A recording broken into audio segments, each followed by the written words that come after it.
Call to order the October 4th Board of Selectmen meeting. I don't believe that there are any changes to the agenda, so we'll accept it by unanimous consent. And announcements. We have our usual announcement that this meeting is being audio and video recorded in accordance with the provisions of the open meeting law. And we have a special recognition for Dave Ronzuto. We are going to come up here, and you are going to come up here, and we're going to give you some special things and thank you for your years of service. And we have a little bit of a slideshow here. Ooh. Maybe I can explain some of these things. This is Quahog Day. Dave did that a number of times. That is He's now his 19. son. Oh, wow. Who's that guy? That's an old guy. Oh, cool. Boston Globe, huh? Who's that? That's Alex. That is Alex Gibson and Dave dancing. Sheila and Dave. One day, Chief Pittman left his hat in my office, and Dave was the police chief for a few minutes. For about 30 seconds.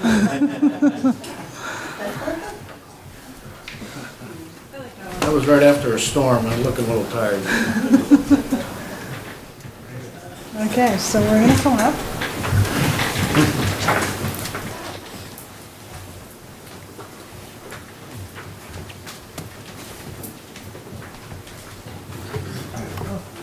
So Dave, we have a lot of stories that you and I could tell. But we're not going to tell them all because we'd be here for quite a while. And we'll omit the check fraud matter. We already talked about that at department head meeting the other day. We weren't really involved. It wasn't you and I. We were involved in a check we were fraud sort of scandal. side involved. We would like to present you with a plaque. Thank you. And you can open this at your leisure. This is a card that between Peter Brace and I, we've been carrying around for weeks. And we ran out of room on the card. So we moved to a piece of paper. And there's an email in here from someone that you know a little bit with some kind words about you that we thought you might enjoy. I need kind words. So, yes. So Thank you you very much. Thank you. You know, it took me 28 years to get moved forward on the agenda. And I've often wondered, you know, when I was here at 10 o'clock at night and it was just me and the selectmen and the town manager, it was, you know, but I finally got moved forward on the agenda. And I got to tell you, I'll be very brief because I know you have a very long agenda. Saying thank you is not a sign of weakness. I got to tell you that. I got to thank the town manager and all the department heads and all the staffs that I've worked with. It's been a good ride. And I thank my family for putting up with many years of long nights and missed holidays and stuff. But more importantly, you know, I thank the public. You know, I hope we made a little bit of a difference in how you've gotten through storms and dealt with you on the water and stuff like that. And I couldn't have done it without all the support that I've always had. So I really appreciate you being here tonight. And thank you very much.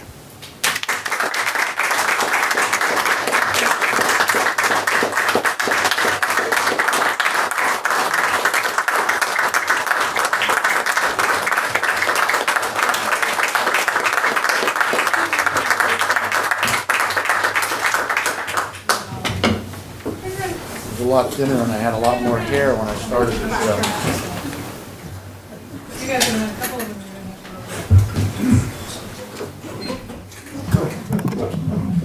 Thanks, Jason.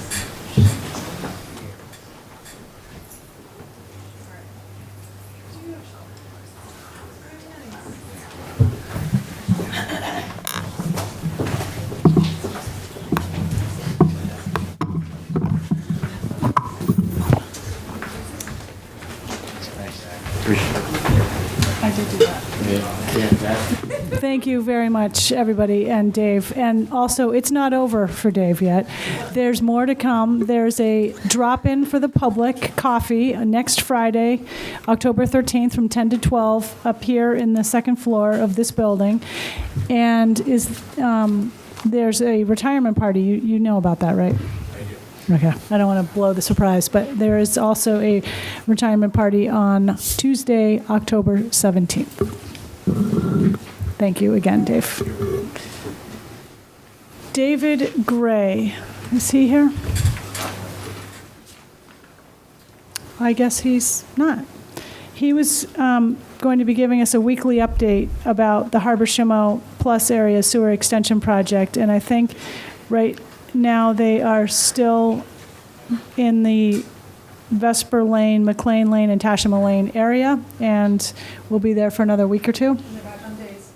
And they're back on days. We have a public forum on recreational marijuana, including laws, regulations, and the articles that are on the November 6, 2017 special town meeting warrant. This public forum will be held on Thursday, October 26th, 4:30 to 6:30 here in this room. We're going to have a panel. Here's the announcement about it, and we really hope that the public will attend. Children's Beach Boat Ramp, this is an ongoing announcement, will be closed from October 31st through January 15th for repairs. The 2018 annual town meeting warrant is open for citizen warrant articles from October 7th through November 20th. We will have town council again available this year 2 times for citizens to consult with him about potential warrant articles. Once on Wednesday, October 18th from 2 to 4 in the town building, and the other Thursday, October 19th from 9 to 11 in the town building conference room. The special town meeting of November 6th starts Monday, November 6th at 6 p.m. at the high school auditorium.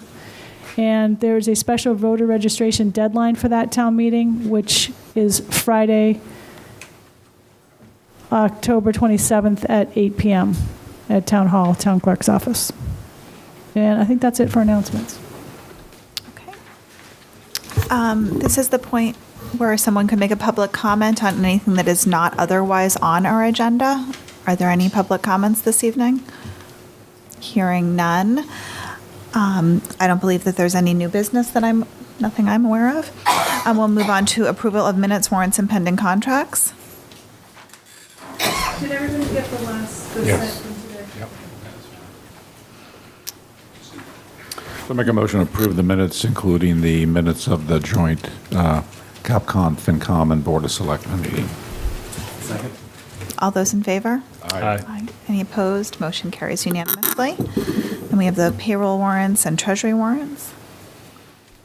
Motion to approve. Second? All those in favor? Aye. Any opposed? Motion carries unanimously.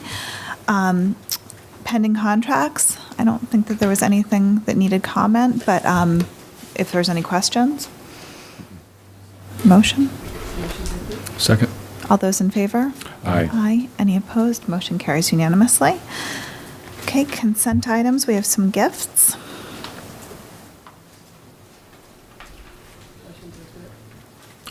Second. All those in favor? Aye. Aye. And there will be letters. That motion carries unanimously. Town managers report. Thank you, Madam Chairman. About a year ago, the board asked for a discussion regarding liquor license fees, and Amy Baxter, our licensing administrator, came in and had a discussion about it, and it really didn't conclude in too much other than some continued review and research on different ways to structure fees. So Amy's gone back and taken a look at that and has some items for you to review, and you may or may not wish to take action on it at all. It might be more of an FYI and take it under consideration for future discussion. Before she starts, I have a comment. Okay. Madam Chairman, my recollection is in April, we brought this matter to the town manager, not only on the issue of fees, but about the concerns we had about the inconsistencies on the implementation of some of the room occupancies, the confusion that it had to restaurant owners. we asked to have something in June, and we were told we were going to have something not then, but in the fall. And I understand we still haven't had that conversation. I know about an hour ago a draft memo went out, I guess, to some attorneys representing some restaurants. But so I personally am really uncomfortable having a discussion about fees and making any changes, or even bringing up potential changes, until we've resolved those issues to that community. And that's just a comment I have. And go ahead. Can I respond? I definitely want to respond to that, because I agree with what you're saying in a sense. What we've done here is really wanting to start the conversation. I believe in my memo, hopefully it was included in this packet, is what we're discussing is the proposal for timing of a possible fee increase would be taking place in the 2019 licensing period. I mean, we're in the process now of going through renewals for annuals and that sort of thing, which takes place in the late fall. And as I said, the entire licensing and inspection process must be finalized before a fee increase is implemented. I agree with that. But what I want to do is certainly lay a foundation for, we have 2 new selectmen to understand the whole process, where we stand in it, what we need to do, and what your parameters are for making that decision, so that we can determine what our priorities are in town, how we want to develop this, if we do want to discuss any fee increase, and do that over the winter and over the season, so that it's not done last minute. If we were doing this now and then trying to implement it before the renewals, I don't think that would be fair. So it's something I wanted to have the discussion, lay the foundation, and get feedback from you as to far as what your priorities are and maybe what direction we can go into.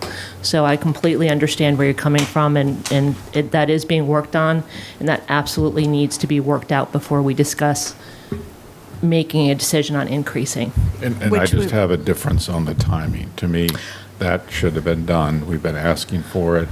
I understand. And maybe I some of agree. the energy around coming up with fee structures could have been reallocated to that other important subject. So that's my only comment. You don't need to respond. I don't want to get into a back No. and forth. I think understand. that this was something we did ask for a while ago, was just some detail on this. I agree, And I think and- you're responding to that, but We, not- in licensing, we can't determine how that's done. That's a building decision. I can't determine how that's done. and nothing would be changed without a public hearing. Oh, absolutely. You were just going to go over. You always have to go through this and determine if that's the direction you want to go into, and then you set a public hearing. So absolutely, this is about the licensing process, and not at all, we don't have that power to change occupancy numbers from our department, so that's not, it certainly should be But done you do before we go do in and do this. the checks, correct? Absolutely, so that needs to be done before we do it, I agree. No, I understand. But I mean, so you have a piece of that. You own a piece of the whole conversation, Yes. the whole license. All right, okay. Yes, I was asked to present this. I don't want to go back and forth, but if you bring up issues, I'll come back, so. That's fine. I mean, it's up to you if you want to continue with this. No, I'm finished. I just, Okay. Okay. So some of this is discussing things we discussed last year. We have 2 new selectmen, so I'll go over it quickly. We outlined kind of where we stand in Nantucket compared to other towns. We have, at this point, 97. It's gone back and forth. We were up to 98 or 99, and then a couple have surrendered licenses, so we're sitting at 97. If we were to go by per capita on our year-round residents, we'd be in the top 10 of the state. It's a high number for the size of town that we are. So this gives you an idea of the amount of work and the amount of restaurants and licenses that we have in Nantucket. We flip. We reviewed kind of what the license fees are, how many we have in each category. In annuals, we have 47 of those. 50, we have more seasonal licenses. Again, seasonal is April 1st to January 15th currently, is the one that we have set. And then annual is obviously 12 months a year, and any closures greater than 3 days have to be requested through the town administration. This gives an idea of kind of what we're looking at with fees right now, where they sit, what comes in as far as the number of licenses we have, and with proposed increases from anywhere from 10 to 20%, what that would look like too as well for those totals. Let me flip. these here right now, when we're considering liquor license fees, are the parameters, and I was in Boston yesterday with the ABCC and discussed this with their attorney. Per the state law on liquor, really the three parameters they have outlined in there are classifications allowed per MGL 138, 7 days versus 6 days, and fees for 7 days can be no more than 25% higher. Yes. So that means you can have a classification for a 7-day place versus a 6-day? Correct. A lot of towns do have the Sunday rule, and a lot of towns, if you want to be open Sundays, it's more. But that's where the law says that can't be 25% higher should they open on a Sunday. But that's not something we have anybody really in a category right now. And then thirdly, they set seasonal dates per the law is either April 1st to November 30th or April 1st to January 15th or any portion thereof. So that will be part of the discussion. Obviously, we have different seasonals that are just open for the main season. And then we have some that will stay open during the holidays. So that is an option for us to look at as far as splitting those categories depending on how long they're open. Okay. So you mean any date from November 30th to January 15th? We could have it be... Correct. They define it seasonal.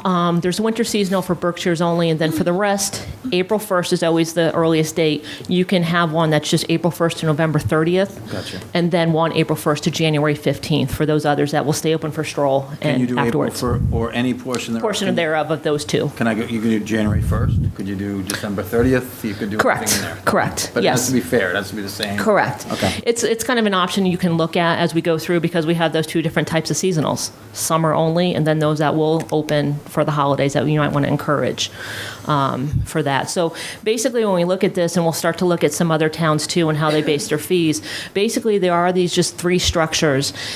And as we look at the fees, as we looked at them, they're based on really how the town operates, what your business plan is, what your goals are for the town to encourage business and that sort of thing. Some towns, they want to limit the number of seats because of parking, because of noise, because of different seasonal challenges. So that's why we want to determine what our priorities are and goals are to help with these businesses. As we look at it, there are three classifications of each license, and this is kind of where we have our considerations when we look at something. The class, which is going to be annual versus seasonal, the type of license that it is with restaurant, club, inn holder, and the rest, and the category, generally all alcohol or a wine and malt. Obviously all alcohol, generally more than the wine and malt version. So those are the three classifications of each license that as we look at kind of these fees that we will make determinations. Yes. Another question. Yes. Can someone be a restaurant and a club? Can someone be in two categories, or you have to pick one? No, it's one. And each one it's going to be one because a club will be members and guests only. Gotcha. Restaurant's going to be a common vic and things of that. So they each have their own little requirements. And there's a couple other types that we don't have, such as a tavern, which is going to be like a bar, but that's only a 6-day license. It doesn't include Sunday. So there are additional ones should something come up and we have to adjust. But it's one of each of these. So other communities deal with the nightclub issue by having closing time differences? Correct. Okay. Correct. If we go to the next one, which I believe, okay, these are others. Club under here meaning private club, though. Correct. Well, there's two, and that's one of the thing. And as we get into some of the types, I think that's a consideration I took into veterans clubs or clubs such as Anglers Club, which is a very small amount as far as membership fee. You can have a special category for that versus a private club, and a lot of towns do that. So you give consideration to a veterans club or something like an Anglers Club type of situation. The first consideration that we've talked about would be in the class section as far as seasonal, with the fee proposal being increasing seasonal fees by a larger percentage than annual. You can do that. We cannot do that. What the discussion has been, obviously, the goal is to benefit those establishments that do stay open year-round. That's something we've discussed before. Most towns, it's opposite. There are a few seasonal towns, Gloucester and I think a couple others, that have seasonal fees that are higher. Currently, the only difference on the highest end license right now is only $150 between being a seasonal and being an annual. And if you look at it, an annual, if they were consistently staying open, is going to be open at least 3 months longer. And as we know, it's an expense, really, for a lot of these to stay open in the winter. So that's kind of how we look at it as a goal. And also, as we discussed, splitting the seasonal category for pre- and post-stroll closures, using those two different dates as far as the goal there, benefiting those who do open for stroll and the holidays. Okay, next one. When we look at type, we're looking at restaurant and club, as we just discussed, with the club increasing fees possibly for private clubs. Right now, what we have to look at, some of the private clubs are listed as annual, even though generally Nantucket Golf Club and Great Harbor and those really are seasonals, but they really aren't held to a certain standard that the restaurants are. Whereas if they were closed for more than 3 days, they do still maybe report it, but it's not requirement because it's not open to the public.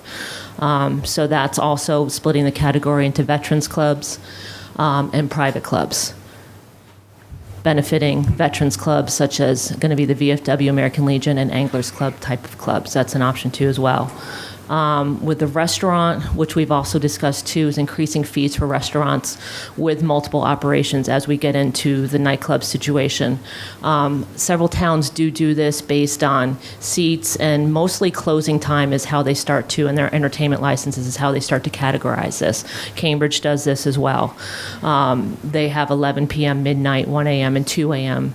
Costs for liquor licenses. So this is something, a consideration if you have a restaurant that has possibly multiple floor plans and nightclub type activities, they're in a different category.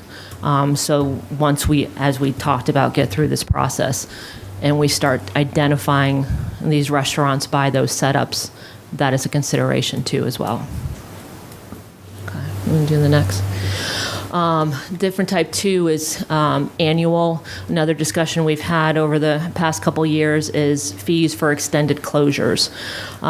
As you know, it increased, and I have those numbers too. Anywhere from 10 to 15 restaurants during the winter season close for, more than 3 weeks, a month. Right now, as we said, the current definition of extended closure for here and most other towns is 3 consecutive days or a week of such where they have to write and request that closure to town administration. So it's something we can look at to either longer than a month, look at different fees for that. We've had a couple restaurants that closed for so long, they were pretty much a seasonal, yet still classified as annual. And I got a couple questions this year that would they be able to take a couple months off instead of having to change to a seasonal license? So that question is starting to come up actually for a couple locations. Certainly, oh, no, it's okay. I think regardless, it's maybe instituting certain deadlines for requests or working with them so that they used to, I think years ago, work together a little bit more as far as spacing out certain closures. So they've started doing that again. Restaurants have gathered more, and there's more of a restaurant association and communication. So I think that's something that could be handled in that way too, better communication and parameters around that. Yeah, that worked. When they did do that, that worked really well. They would keep the different levels of restaurants. They keep the Right. one or two fancy restaurants, 1 or 2 medium, Right. One lower, and 1 in town, 1 out of town. Correct. And they'd make sure they were all covering Right. the various things, and that worked great. And I think with everything that's gone on in the past couple of years, communication between them is getting better. Everyone is starting to work together, and there's better communication. So I think that's something that can be tackled that way, and have better definitions in our regulations as other towns do as far as the process. That's a little bit more of a review, and that you see kind of how it's happening before it happens, before the season. Okay, we can look through. Like I said, we compared some annual and seasonal fees. These were with towns with no seasonal rates, so they're basically straight annuals. And as you can see, even some towns that are seasonally based, like Edgartown, even Newburyport, which has both, just do straight fees. All restaurants are the same, and then they have certain requirements for closures and that sort of thing. It's all over the board. Like I said, they're based on how their town operates and what works. Closing times, number of seats. Their common viculars are more expensive based on seats. Cambridge, which is interesting, does a new license fee, which is $1,000 or $2,000 more than a renewal fee. And that certainly is another option because that's a lot of work when you're instituting a new license. And that requires a lot of administrative work. So that's, I think, something to consider too as well. Newburyport does restaurants, a flat fee. If it's less than 50 seats or less than a certain number of seats, it's considerably less. So again, that's another discussion on seats and occupancy and that sort of question as well. Yeah, I like that idea for the small ones. I really do. Correct. So it's based on, what they're offering and maybe gives a break to those. The little guys. Correct. Can we do one more? And then these were comparison of license fees with towns with seasonal rates, which again, different all over the board. It was Wellfleet. I'm sorry, I think I misspoke and said Gloucester. That was more for seasonal, so it was Wellfleet. And again, it's close in both, but again, I think we're a unique area, so it's hard to base it exactly on what they're doing. And again, they have fewer licenses and generally more staff handling these licenses in all these towns. What do I have next? This here, as we looked at it, is basically the past 15 years. The last increase was in 2010 for some licenses. They've really, for a good portion, have been the same for 15 years since 2002. For comparison, in 2010, I know we had 84 licenses. We've gone up to, like I said, 98. So we've added like 15 to 16, and some have gone away in that time period, which is a lot. Since 2002, possibly 20 additional licenses. So it's been a huge increase as far as managing and inspections and that sort of thing. The proposed fees, again, was just a straight across the board, trying to even up some of the categories and based on the considerations and what that would look like. Straight across the board percentages, again, this is something we can discuss when we determine what your priorities are and what we want to focus on. But that's kind of what that large increase would look like. It'd bring it in line to some places, I would say, like Cambridge and some of the towns around Boston will be similar. Of course, in some of those towns, they have already reached their limit, and people pay a couple $100,000 to get a license because they don't have any left. But basically, annual fees are going to be around here.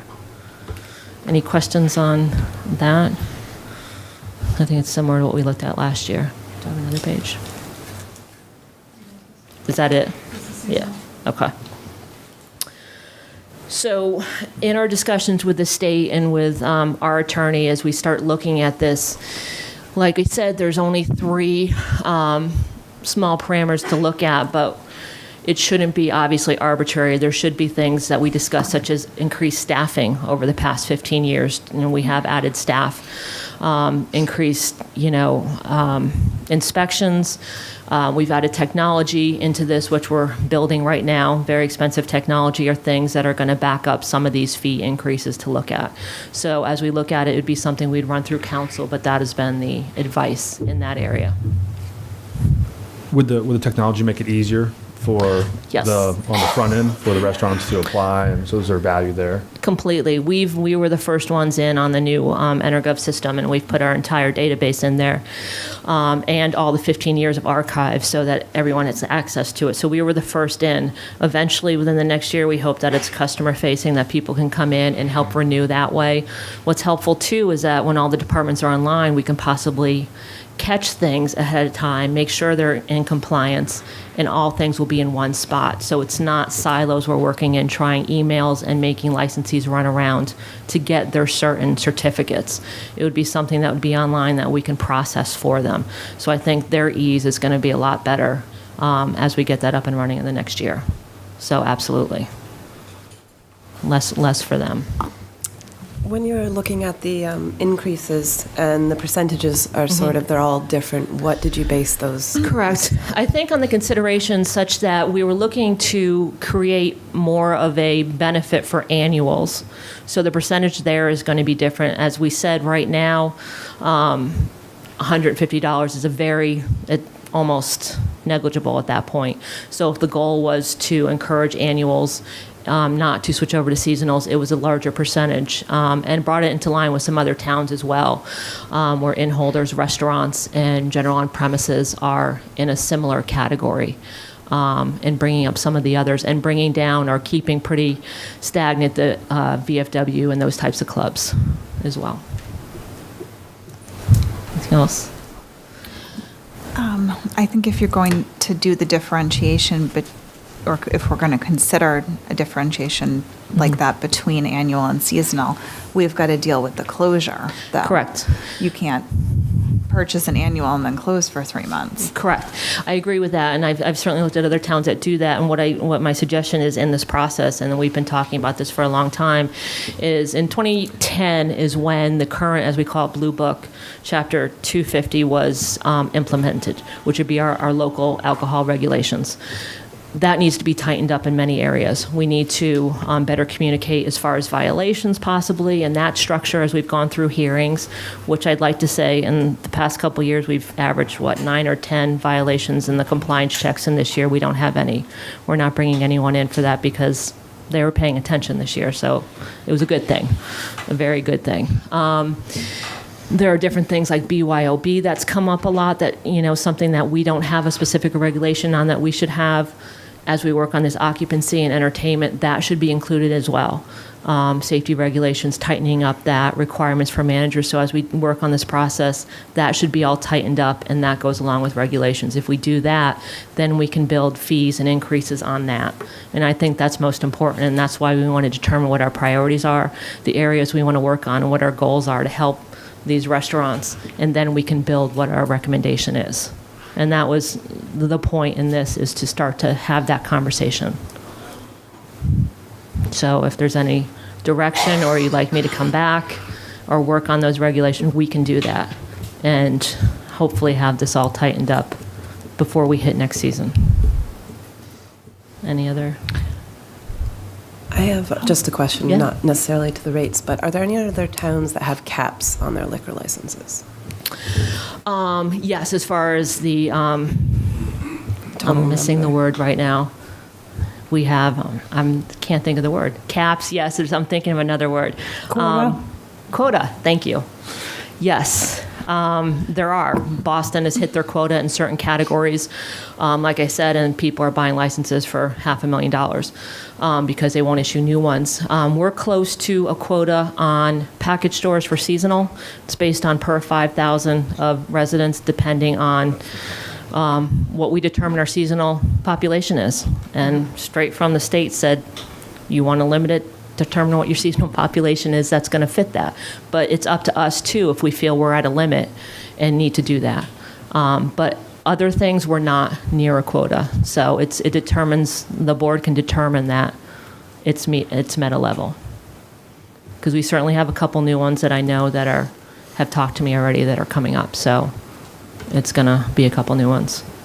And then it would be a question of, if we had a quota, would we allow those licenses to be sold, or when a business Correct. changed hands, the license would have to be turned in? Correct. That's another major piece of it. Correct. Because Boston has effectively created a whole nother Completely. real estate market Yes. for liquor licenses. Yes, and there's many places like that across the country that do that, because they're very valuable. So, and we take it on a case-by-case basis, as we did, certainly last year we had that come up, and that's going to come up again over the winter. So we can tackle it on a case-by-case and neighborhood basis, if you prefer. But some of it's a fairness issue on the seasonal package stores. Correct. Everyone makes all their money in 100 days. Correct. If you dilute that, then you're making it more difficult for the people who are trying to Right. stay here and service the community. Right. So I do think there's some, you have to really think about it. Yes, and that's what we were up against last year, so. I like the ideas of like some small places having a break. Right, I don't think that we should be raising any fees, at least for this year, until we sort everything else out. Correct. I'm with Jim on that. Yes. And I also think that we should be, it's not, just for the board, the restaurants are easy targets. Mm-hmm. We should be looking at other places and go up yearly.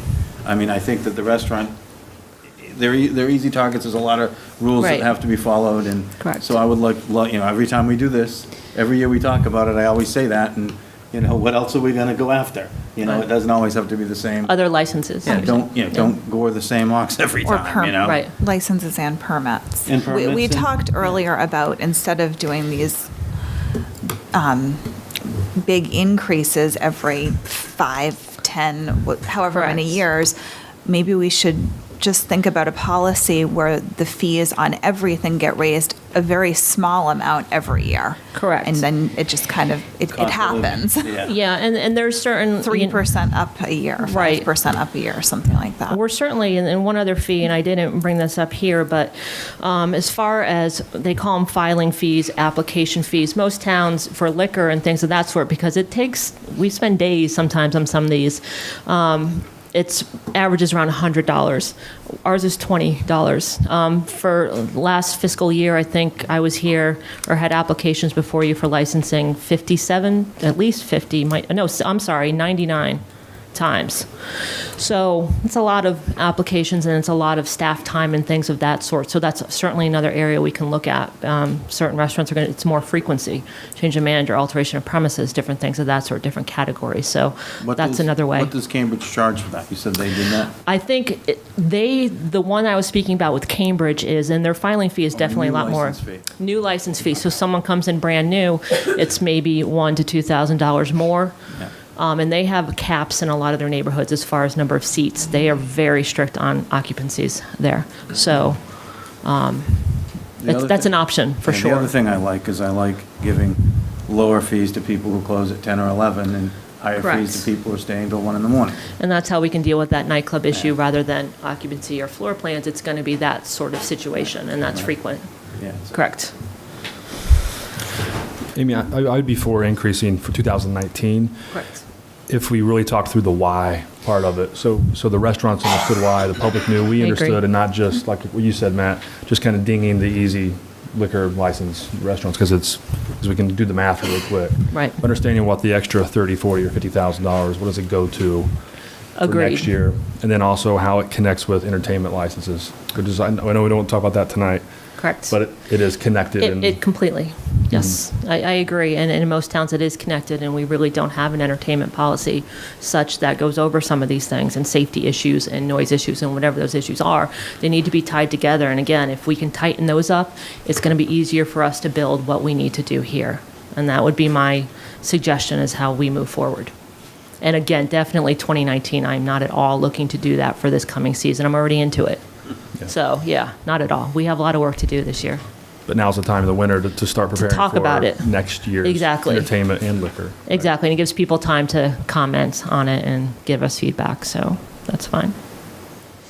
I think it would be good to work in some sense of consistency when the rates go up, along the lines of what Dawn was saying, whether it's Right. yearly or every 5 years, and maybe at some point, just so that restaurants could be more prepared for knowing that every 5 years it's going to be reviewed and there's a potential 10% increase, something along those lines. I don't know Correct, a if anyone consistent else- review. Yeah. Absolutely. Yeah. And that'd be a smart thing to do, regardless. Yeah. But even if you just do a 2%, a 1 or 2% every year, that's, you know, Right. that's something that's cost of living, it's doable. And then you don't end up 10 years out, Correct, so. right. Especially if we increase the overall number of licenses in the town. If it starts going up over 100, you're talking enforcement, everything else. I liked the idea of a higher initial fee for a brand-new license that creates a lot of work rather than just Correct. everything's the same, I want to renew it Correct, type of fee. I agree, especially at our numbers that we have. Would you see that applying to, say, when a restaurant changes hands, changes ownership? Does Well, that carry? it would change because most of the time, Yeah. there's a new business plan that goes along with a new owner. And that depends in that situation. There's two different options. They can transfer a license, and we don't always recommend that depending on if they know the full history of the previous licensee, because they take on any sort of debt, any sort of violations, anything of that. So we generally recommend a new license regardless, because it's just safer for them in the long run. Gotcha. Is there extra work to justify an extra cost Oh, with a new license, more than just the same one renewing? absolutely. That is going to take in filing fees for that or liquor license, absolutely. I mean, you're looking at business plans, inspections, and the paperwork is great. You know, generally it's someone new that hasn't done this before. So, I mean, I have one going through right now. We've had 5 meetings and, about it already, just getting them, because it's complicated. It is not easy That makes sense. process at all. So we do our best, but yes, it's a lot of extra work. Yes. Yes. Is that some direction? I think we're good.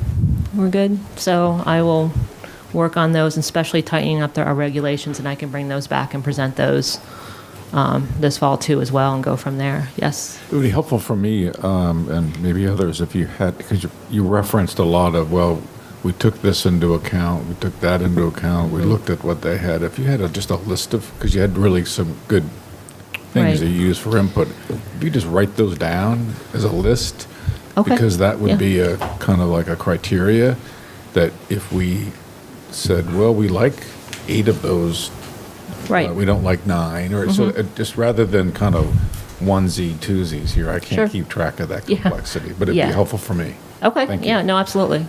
We have that. Do we need to bring in entertainment, or is it separate? Whole It's- nother discussion. It's separate in its own sense, but our alcohol regulation, should reference those, because you add liquor and entertainment in it. There's safety and there's other issues that go counter, but it should be created in its own world. And then, it needs to be done. I've already started that, so it's something that needs to be brought in. Separate, but together. Well, You yeah, it wanna seems say? to me like we could Yeah. have a discussion all Yes. at the same time, one item at a time. Correct.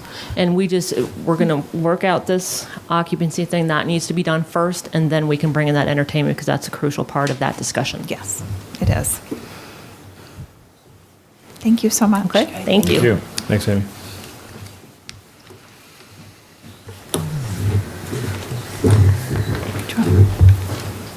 The next item is a request for a letter of non-opposition or, Before you move on, can I ask one question about the last item? Sure. Sure. So it's just a question through the board to Amy, which is that I have at least one or maybe 2 clients that are theaters and at least one of them serves alcohol now, and I'm not totally sure what category they would fall in with this new licensing. So I don't have any comments. It's just a question to make sure that becomes clear.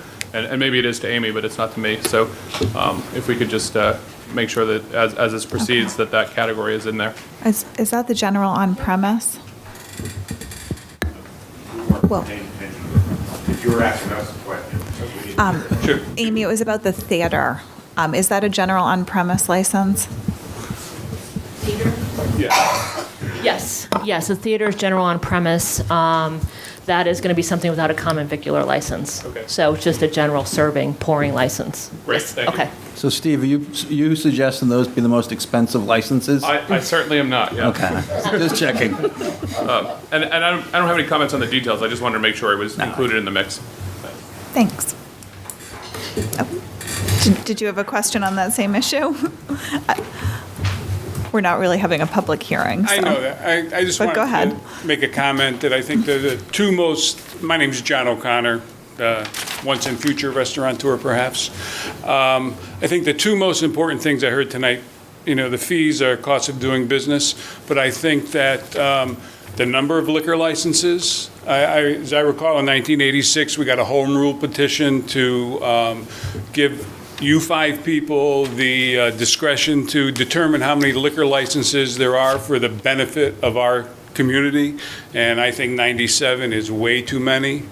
I don't think we have a healthy restaurant community because there's too many restaurants. And the other thing is the seasonal license. I think it's a great idea to limit it. I mean, right now, a seasonal license can be open for 9 months a year. So if you're a year-round liquor license, you're forced to stay open January, February, and March, where you lose money.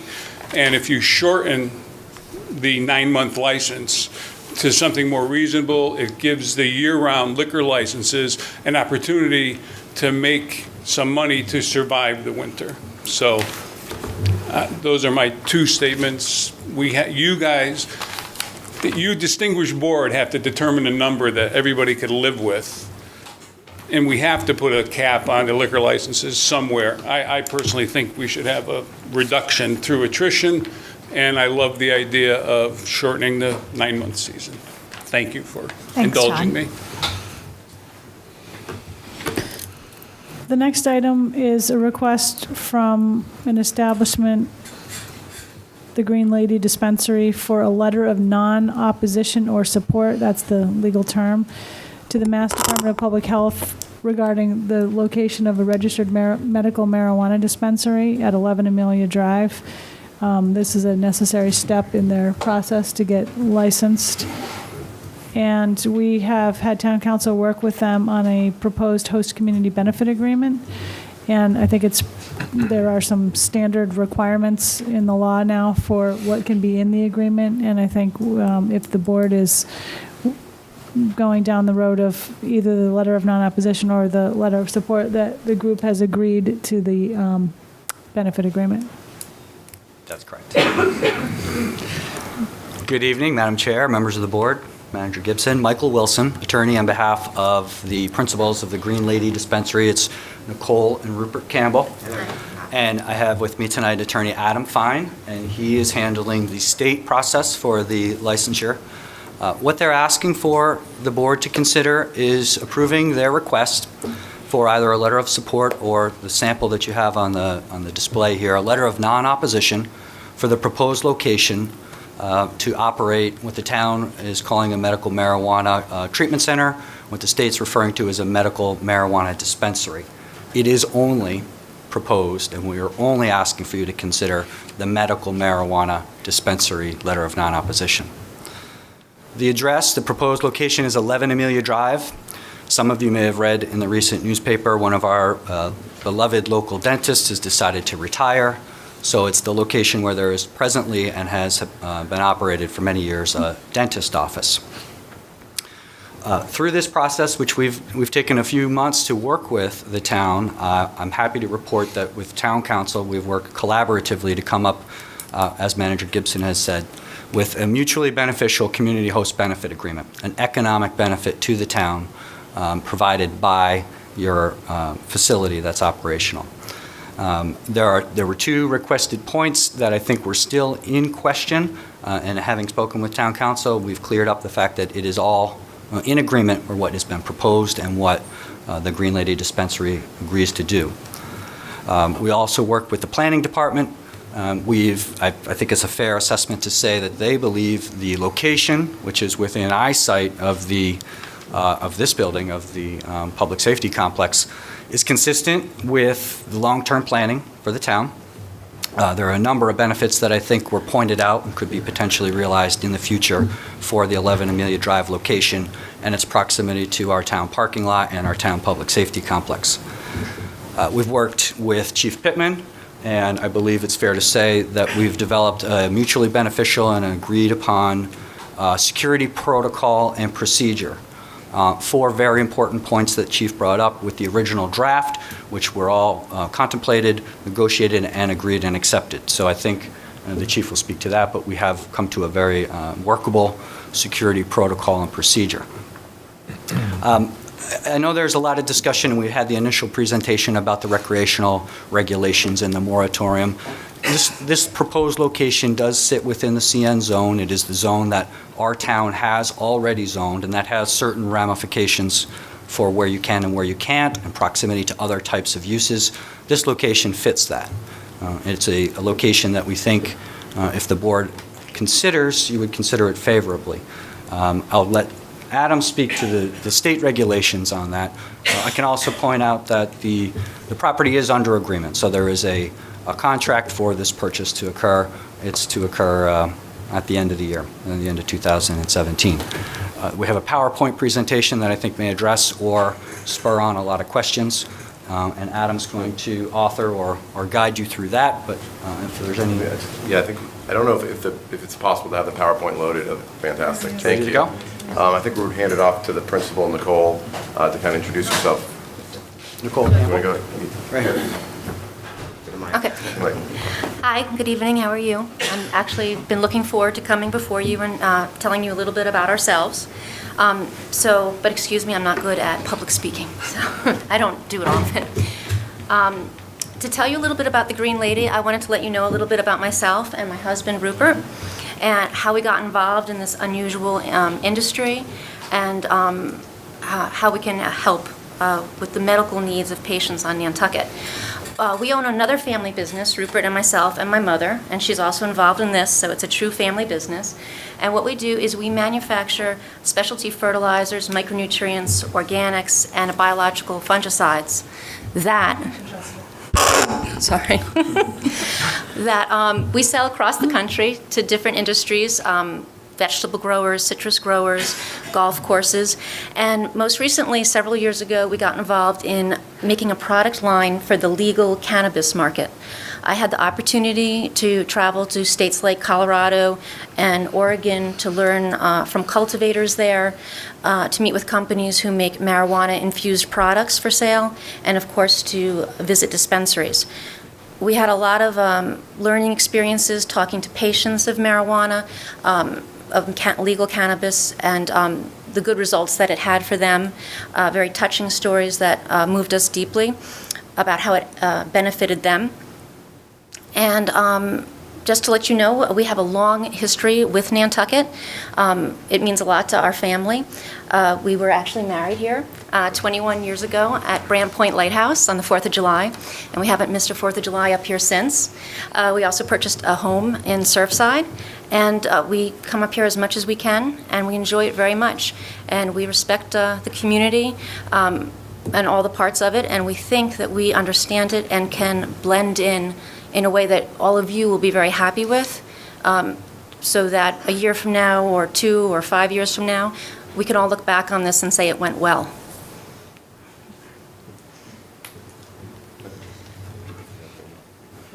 Well, I think she did just fine public speaking-wise, and the PowerPoint presentation, I don't want to, there's a lot of details in there. Hopefully, Madam Chair and members of the board, that you have copies of it.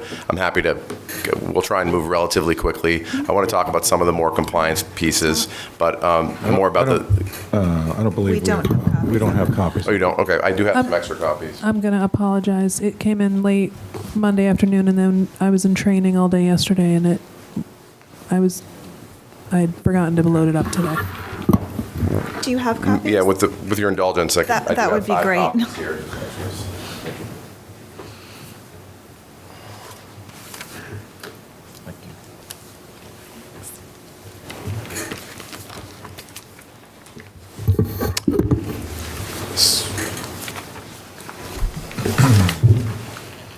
So this next slide that I'm going to focus on is just kind of giving the Madam Chair and the board a kind of a background of the RMD application process.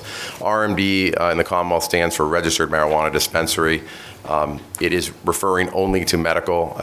The state decided, the Public Health Council decided to change it from MMTC, Medical Marijuana Treatment Center, to RMD in the state regulations. So that is what, if I refer to RMD, that's what I'm referring to, a Registered Marijuana Dispensary, which is medical only. Just a little bit about the Green Ladies' kind of background in the application process.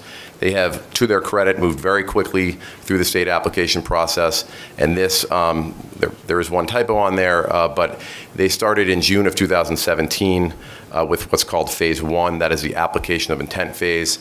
That is a phase where you show that you're incorporated as a nonprofit. You pay a small fee, about $1,500. And you introduce your team, the board, and the team members. It's a perfunctory stage. It leads you to kind of the next stage, which is the management and operations profile phase, which they have successfully completed. And just quick summary of the management and operations profile phase, that is a phase where the state will look at your operational plans, a condensed version of them, your security plans, your plans for cultivation, your plans for production of derivative medical marijuana products, and look at kind of compliance points. It's largely a compliance exercise. Another important aspect of the management and operations phase that the state looks at is they conduct thorough background checks of everybody associated and anyone investing or contributing capital to the Green Lady. They successfully completed that phase, and that on September 15th, which signifies the completion of that phase 2017, they were invited back to what's called the siting profile. And that's where we stand today. The siting profile is an important part of the application process. It's where the state will defer to local municipalities. In this case, we have the honor and the pleasure to be before you to be asking for a letter of support or non-opposition. and that will allow the Green Lady to proceed in the application process. And I'll get a little bit later, I'll kind of talk about the next steps that we would have to do after this, including obtaining a special permit via the planning board. But there's other state hurdles that we'd have to kind of achieve before we can move forward. I know Michael talked a little bit about the location. I want to touch upon that a little bit. Again, it is 11 Amelia Drive. It's very well suited. It is a former medical facility and has the adequate space for the small dispensary and cultivation that will be taking place in the facility.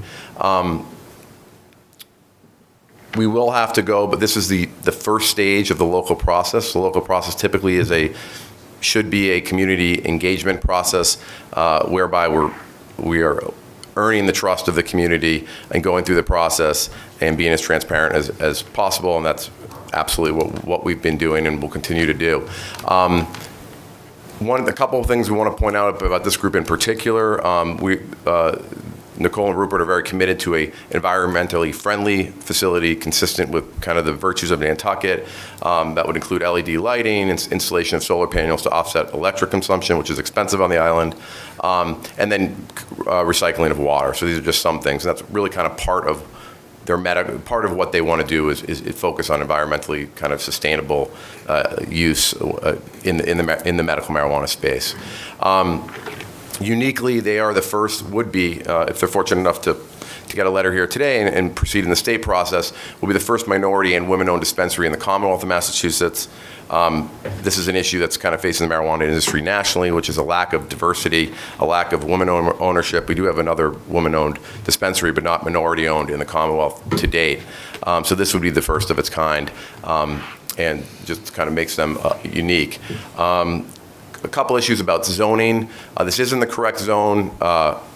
There are issues about, sometimes there's setbacks. There can be setback issues. We've looked at this facility. We are confident that's not within 500 feet of schools, daycare, churches. Now, DPH has a default, which is where children commonly congregate. This is really a local siting issue. We are aware, partly because our opposition, we understand there's another dispensary in town that's going to raise the issue that there is a ballet studio nearby. We have looked at that. It is kind of twofold. I just want to address it. One is it's not focused on children's activities, and we do not believe, and we are confident that it is not going to kind of falls into what DPH determines where children commonly congregate. Secondarily, as a legal matter, and I'm not sure, I'm happy to get into the details, but as a legal matter, the default setback, which is 500 feet from where children commonly congregate, applies only in the instance where a city or town has not adopted any local siting requirements. In the case of Nantucket, Nantucket has adopted local siting. They've determined a zone. They've determined a special permit process. And in that case, actually, the DPH default rules do not apply. Now, this is an area of confusion, and I'm happy to answer any questions about that, but I just want to kind of get ahead of that issue in anticipation of it being raised by our opposition. Highlighting a few, and Madam Chair, if I'm going too slowly or too quickly, please let me know. I'm not proud, so I'm happy to speed it up or slow down. Thank you. So with respect to just a couple highlights on security, we're fortunate in the Commonwealth of Massachusetts to have the most, in my opinion, the most comprehensive security most comprehensive regulations relating to medical marijuana in the entire country, which is, and then specifically as it relates to security. And Michael already mentioned that we had the opportunity to meet with the chief and present our plan. There was some feedback, some constructive feedback, and we adopted some of that feedback. But a few highlights: all dispensaries are required to have redundant alarm systems that will be in place. We will have interior and exterior high-definition surveillance cameras. They're not going to be necessarily visible, or they're not going to be an eyesore, but they will be honed in on every aspect, interior and exterior of the facility, and really the ability to focus in and capture images and keep the area secure. I'm going to go to the next slide to just kind of some more points about security. These are all taken from the regulations, by no means exhaustive, and certainly we do have a security plan that kind of lays out this in more detail. I want to talk a little bit about the patient kind of caregiver experience, and this is primarily driven by the regulations. And this is what the Green Lady what is going to occur should we be fortunate enough to cite a medical marijuana dispensary at that location. Medical marijuana is only for registered patients in the Commonwealth. In order to get a patient card, you have to see a physician. It has to be a Massachusetts licensed physician, not a resident. It has to be a fully licensed physician and somebody that has a bona fide patient relationship with the patient. What that means is they have to conduct a history, they have to have a file on the patient, and they have to determine in their expertise as a physician or as a medical professional that the patient would benefit from medical marijuana for their stated condition. Once that happens, the patient is given a written certification that it submits to DPH along with identification. DPH will evaluate it, make sure it's valid, and several weeks later will issue a patient identification card. And that will be issued to the patient, a specific identification on it. And these are the only, a person with that card is the only individual, or the only individuals, that class, are the only people that are able to enter into this dispensary. And how it will work is, at the Green Lady, is that there'll be a kind of a I don't want to describe it as a ticket booth, but there'll be an outside entrance whereby there'll be glass and there'll be a door, and before they're even able to get into the building, they'll present their registered patient card. Then once they show their identification, they're buzzed into a secure vestibule inside the facility. Again, this is a secure vestibule where a second identification check takes place, requires a second form of identification. So you'll have your registered patient card and then a second form of state identification in that secure vestibule area. Once the security agent there, or the registered agent, we call them under the regulations, determines that that person is a valid patient, that individual has not exceeded its monthly maximum, or has not been doctor shopping. It is a dynamic system, which is great. Then they will be approved to get into the actual dispensary area. The patient will enter the dispensary area, will be offered, there'll be staff there, there'll be educational materials, there'll be an area to have a consult if the patient is uncertain, if they're new. And then there'll be the display cases, just to give you an idea, the regulations require that it's almost like a jewelry store. There's only one item for each kind of strain of marijuana or each product, and then it's only taken out one at a time. There's no touching, there's no obviously trying out, there's absolutely no consumption on site. And then if the patient decides that they want to purchase the medicine after determining what's appropriate, the medicine will be packaged in child-resistant packaging and ready with warning labels, opaque, so you can't see into it, and that will be ready for the sale to take place, and then the patient will leave. Steps are taken to ensure that the transactions move relatively quickly. Obviously, there's security on site if the patient needs kind of access escorts to their vehicles or to wherever they're going. But the goal is at the beginning is to really kind of limit, to have the education. At the beginning, the patient visits will take longer because there's education, but as patients become regular, there's the ability for them to kind of come in less frequently, if the case may be, depending on their condition. We provide these studies, just references to them. The Nantucket voters voted in 2012 75% in favor of medical marijuana. Nationally, we're seeing medical marijuana actually exceeding, in some polls, 85% approval ratings. Research has been a little bit slow because marijuana remains illegal under federal law. We wanted to highlight some studies. The study that I probably cite the most, or like to alert people's attention to, is the AMA study. That's the American Medical Association study in 2014 that found that states that enacted medical marijuana laws had a 24.8% lower mean annual opioid overdose mortality rate. And this is a really exciting and interesting evidence and research that's coming about that's showing that medical marijuana programs, when implemented, seem to be allowing for an exit and are actually helping the opioid overdose mortality rate. And we've seen that. There's a study published in the Health Affairs magazine in 2016 that talked about less prescription painkillers being prescribed in states that have medical marijuana laws versus others. Still a lot of more research needs to be done, but it seems that every day we're seeing more and more, learning more and more really positive information about medical marijuana, certainly about some of the CBD strains helping people that don't actually cause a high, which a lot of patients really want, and that the Green Lady really wants to focus in on. So finally, or almost last but not least, I want to focus in, how is this going to benefit Nantucket? And the hope is that Green Lady, will benefit Nantucket by being a really responsible business that adds, that blends and really kind of adds to the character, but and serves an important service to the patients, people that need the medical marijuana on the island, and those that are visiting the island as well from the Commonwealth.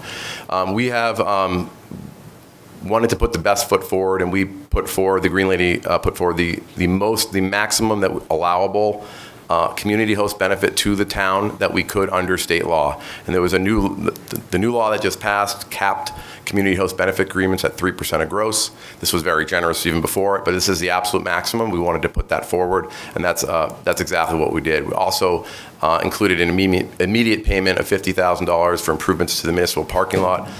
That was a feedback that we received from the town manager and from the chief, and we're more than happy to accommodate that and help improve the physical area around the dispensary in the abutting area. Taxes, we are a nonprofit. This does sometimes create confusion, but we are still paying full taxes as if we were a for-profit corporation. We will pay full property taxes. We will waive any argument that we have should it occur in the future that we somehow would we not pay taxes. That is something that that's in the host agreement, and that we absolutely will be paying taxes. Committed to we're committed to hiring locally on Nantucket. That is something that's important, I think, and I know that Nicole and Rupert are committed to. We estimate 15 to 30 full-time year-round jobs. Let's see here if I'm highlighting anything else here. I think that's kind of the highlights of the community host benefit agreement. We have come to agreement on it. I know that the town council there were certain provisions that they didn't like that we had added in. I can represent tonight that we absolutely agree with whatever town council wants, whatever the town wants with respect to that. We will agree to have those provisions struck. So just the final slide is why we're here. Certainly, thank you for having us. We were here to seek a letter of support or non-opposition. This is not a regulatory requirement, but it is an application requirement per DPH rule. So we will be unable to move forward in any capacity on Nantucket without this letter. It's really critical. I want to kind of point out that this is a long process. It is not easy to open up a registered marijuana dispensary or medical marijuana treatment center in the Commonwealth. This program has been in place since 2012. We only have, since the end of 2012, we only have 12 open dispensaries in the Commonwealth. The reason is that there's a strict regulatory, there's local siting, but primarily it's capital, that groups do not have the business depth or the capitalization to get through the process. I will say confidently that this group is fully capitalized. They have done a tremendous amount of planning around the medical kind of concept and thinking about what the needs are, what they need to execute and get it done.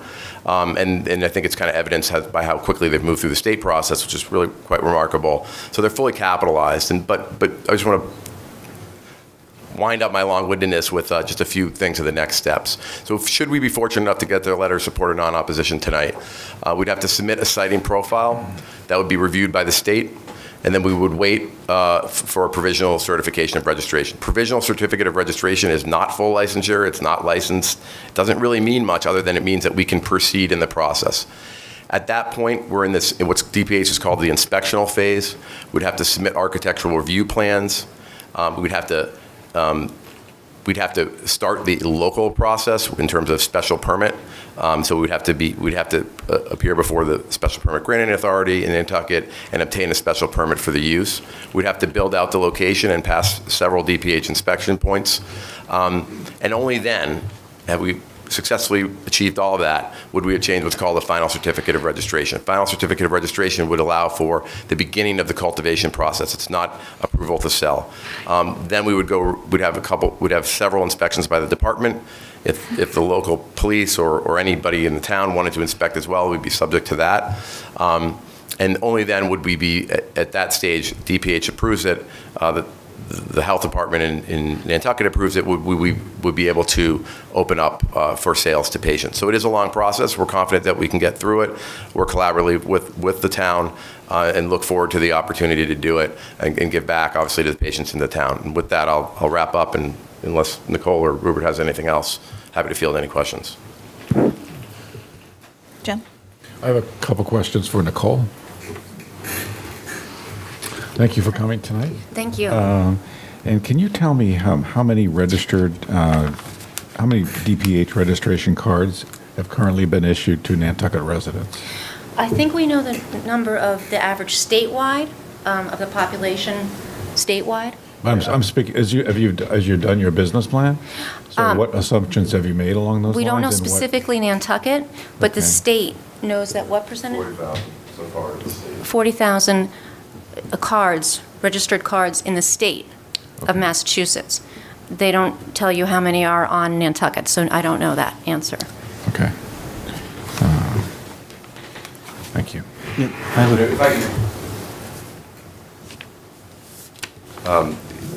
If I could just add to that, so estimates, in the industry, most people estimate about 1 to 2% of the population. But to our knowledge, the state has not released data regionally. In fact, that was something that the Department of Justice requested, but I don't believe they're giving that data out. We could certainly try and find out if that was important to the board. It's important to me, so I'd like to know. I have a question, Jonathan. I was just going to say, and how do you project that for seasonal residents that may have a card from another state? Or do they have to get one in Massachusetts? So it's only for patients in the Commonwealth. No out-of-state would be Okay. allowed. So that Okay. Thanks. Under point 12, it said edible lollipops, gummy bears, et cetera, would not be sold. What edibles will be sold, if any? I like to think that we have enough bad food in our lives already. I know I don't need any more candy or gummy bears in my life. So there are things that can be made that are much more healthful. Muffins, granola bars are very popular. So there's things that can be more healthy to eat overall, less calories, less sugar. Like, just so you know, that's been one of my concerns. My thought on this all along, well, my other question then is, if the Cannabis Control Commission allows conversion from medical to retail, do you plan to do that? That's a good question. We are focused right now on medical, and I think that medical deserves a lot of support. We really believe in it. I've talked to so many people who has helped, whether it's fighting cancer, overcoming seizures, opioid addictions. I've met a nice girl who finally got over anxiety and panic attacks thanks to CBD, which doesn't even have any psychoactive properties. So I really do believe in medical marijuana. Personally, I believe that there should never be a recreational dispensary if you're not willing to be committed to medical marijuana first, is how strongly I believe in medical marijuana. So it's a long-term process, and I mean, I have to see what Nantucket wants. I mean, I know you're going to might put a moratorium on until the end of 2018, and there's a lot to learn. So I'm interested in working with the town long-term and see what you want to do. Yeah, because what I'm trying to figure out, it's a lot harder, it's easier to let the reins out than it is to pull the reins back. And so I'm trying to figure out, how do we, as a community, do this in a measured way? You know, we don't want, I mean, in my opinion, we're trying to slow down the whole partying thing and everything else. You know, the last thing we want to do is become the party central for 100 days every summer. And so how do we, as a community, deal with that? And, you know, so anyway, I haven't quite figured out. The laws are weird, and, you know, and so I would love to see no edibles at all myself. I just think that's, you know, and then if it seems to be working, then maybe we add them, but that's just one person. Well, I know that there's a lot of people who are very sick, and they don't want to smoke in any way, shape, or form. They don't want to smoke. They have vaporizers today, which are much less smoke. They have all sorts of devices, but there's a lot of people who are very sick, and they just don't want to smoke. So there are pills, and there are tinctures that people can use too. But I agree with not smoking. Right. You know. And I agree with that part too. I guess what I'm troubled with is what happens, you know, friends of mine who partake of this say sometimes there's no off switch with edibles. And some of the, you know, more severe impacts with youths in Colorado and France and places has been a result of edibles, and, left in the wrong place, or eaten by the dog, or whatever, eaten by the kids. And so I'm looking at it from that perspective. I'm not as worried about it in the medical, use. If someone really is sick and needs it and it's beneficial, I think we absolutely should do it. But in a retail, in a retail operation, I'm very hesitant. I just think we're opening a can of worms. And so anyway, I don't know how we get to that as a board or as a community. I just want to put that on the record again. Well, one thing, I've worked closely with people in the town, and I get the feeling that everyone cares deeply about Nantucket and doing things correctly. And that's why when people say to take things slow or to put the temporary moratorium out there, I know it's because you are trying to do things correctly and take your time and make important decisions. So those are good questions, and I agree with taking the time to do whatever you decide to do. Along the same lines, Matt, there's kind of two questions. One of my first initially was number 11 in the host community agreement regards adult use operations, and the last part of it, which basically asks the town to come to you first before talking to anyone else regarding any adult use operations. Which, does that sound familiar? Yeah, it does, Yeah. and I'm happy to address that. We've actually agreed to just get rid of the. Okay. Yeah, we've agreed to get rid of that. So, and then that, Matt, one, just keeping this more medical, I believe, but I'm not entirely sure there's something to do about July 1st, 2017, and if you don't have a license, some sort of provisional license before that date, then you can't convert to recreational. But is that something that sounds familiar to you, Katie? That sounds like a Katie question. Yes, exactly. I remember that too. Good evening. Katie Lockman, KP Law.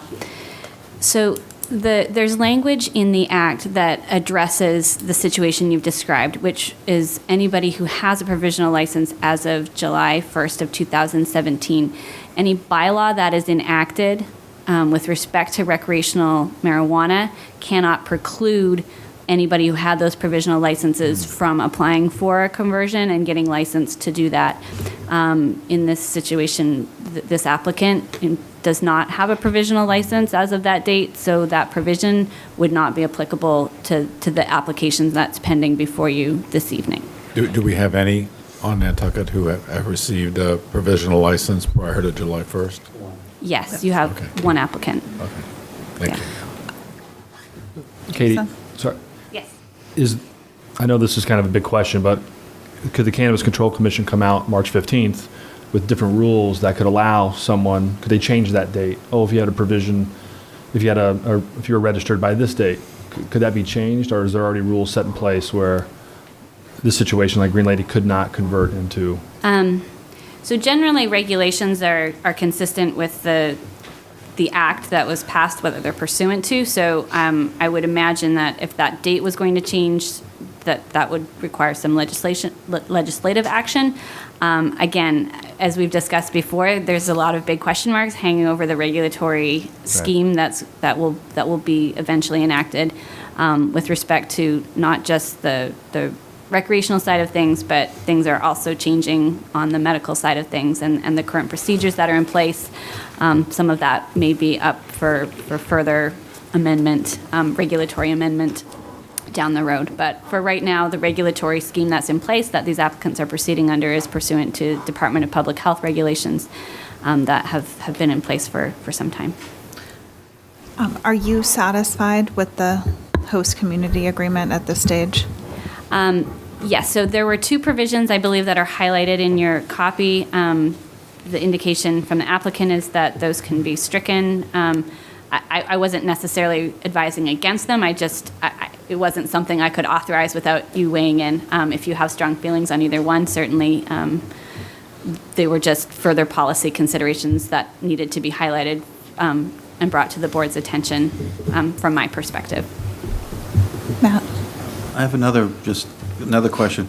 The two host agreements are somewhat different in how they are, payment is derived.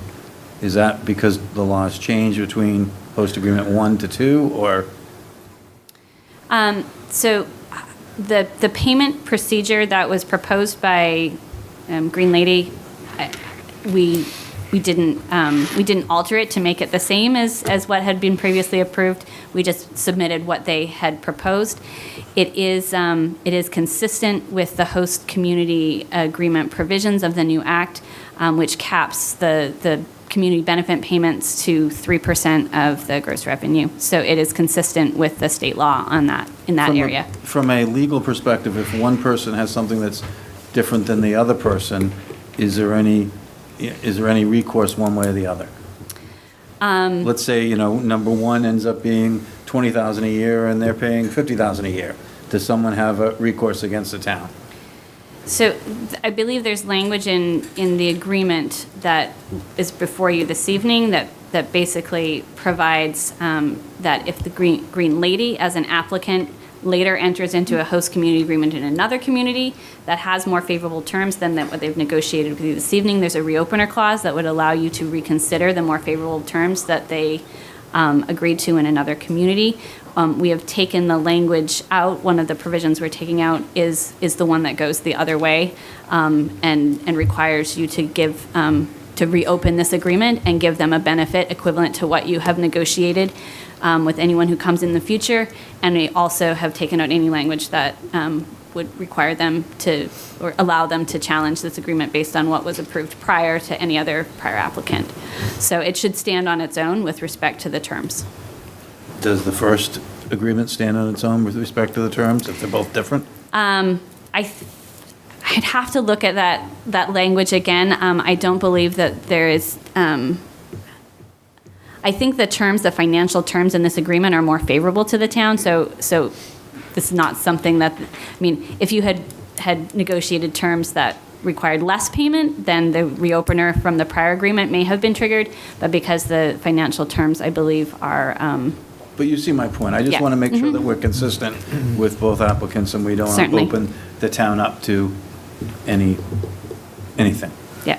And the only point that I'd make to that is that in the one that we've already have with Mass Medi, it looks like we have kept the wording that would allow, it says, number 4, in the event that the town enters into a community benefit agreement with another RMD applicant, or in the event there's a material change, then the party shall reopen this HCB and negotiate an amendment. So it does seem that that part of it at least would be inconsistent. So that's with respect to the prior agreement that you've negotiated. That language is not present in this agreement. So we've taken it out So you may have to revisit Mass Medi but that language is not present in this agreement. So if you could turn your attention to the letter of support that is in our package. And I'm a little confused. So it says, at a duly posted public meeting on tonight, voted the vote to provide a letter of support or non-opposition. Are those two distinct, either support or non-opposition? Yeah, Okay. that's the official term that's used. No, I understand. So we're voting on either to support or what about a letter of opposition? Where is that in the mix here? If you're not going to issue a letter of support or non-opposition, you don't need to issue a letter of opposition. You would just not issue So the letter. So this would take a majority vote, I assume, of tonight to provide a letter.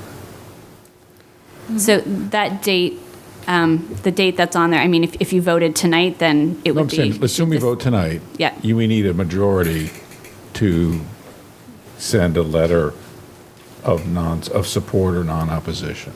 That's And correct. if we don't get a majority, then nothing gets sent. It's just kind of, okay, thank you. Yes, And without a letter, they cannot move forward? that's correct.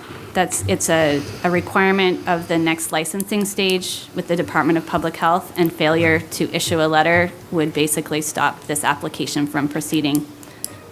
And we have one current applicant. And what's the status of that we've already given the letter of non-support or opposite?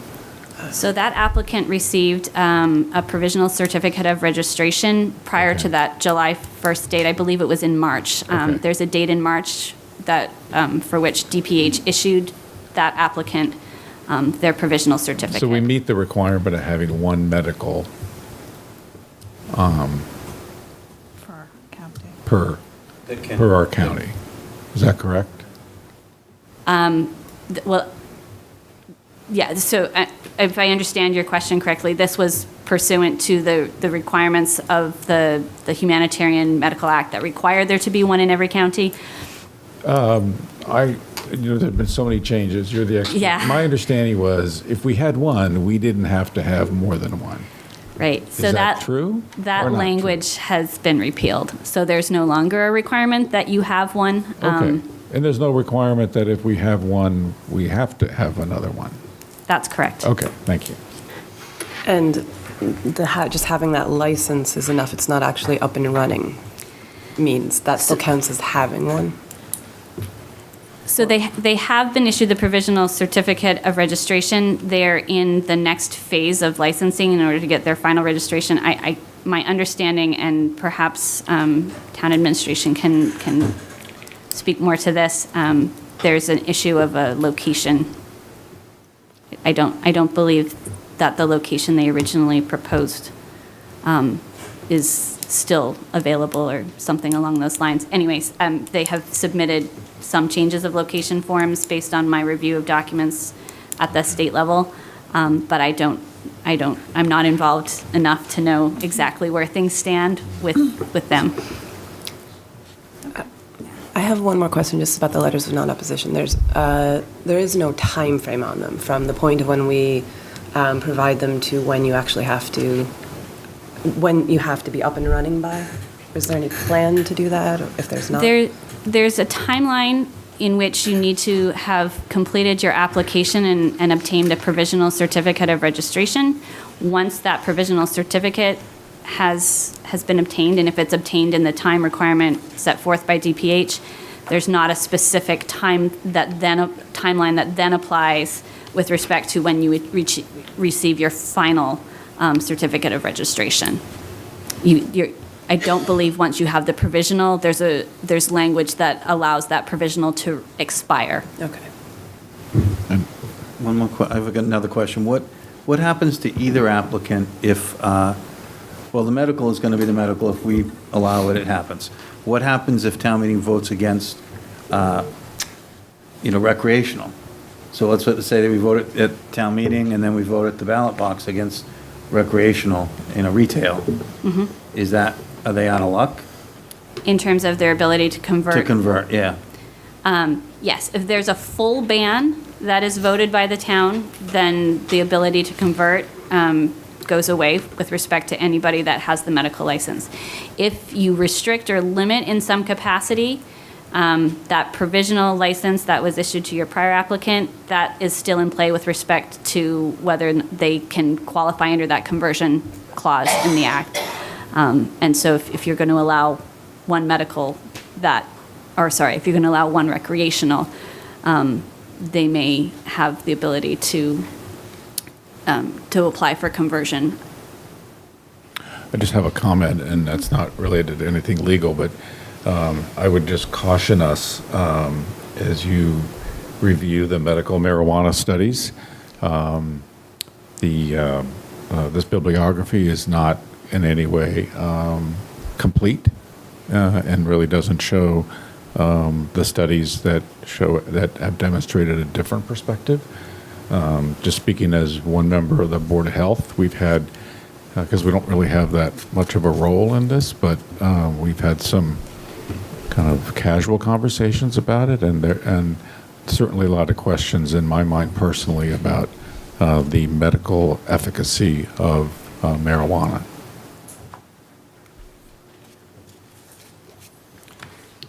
Are there more questions? Yeah, one more question. In this situation with Green Lady and 11 Amelia, I think I know the answer to this, is we don't know what the CCC is going to do. Could you have a recreational and a medical marijuana in the same building?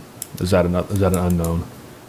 Yes, so the act seems to be set up to allow for that type of a sharing of location. Certainly, there are a few things that would be a prerequisite to such an operation occurring. Number one, your zoning would have to allow for both uses in the same district. Right. Number two, the applicant would have to be able to get licensure under both the medical regulatory side and the recreational side. And there would likely be regulations that apply with respect to some sort of separation between the uses in terms of like separate entrances, or that's the way it's done in many other states, because you have a different, you're going to admit a different level, different kind of clientele with respect to the restricted sort of tax-free marijuana on the one side. You have to have that special, you have to have the medical card in order to access that, so it would have to be a separate, separately regulated, Right. separately managed side of the business. Okay. Madam Chair, comment? yes, I could provide some more information, I believe, with respect to town council and the position on the other applicant who's received a letter of non-opposition.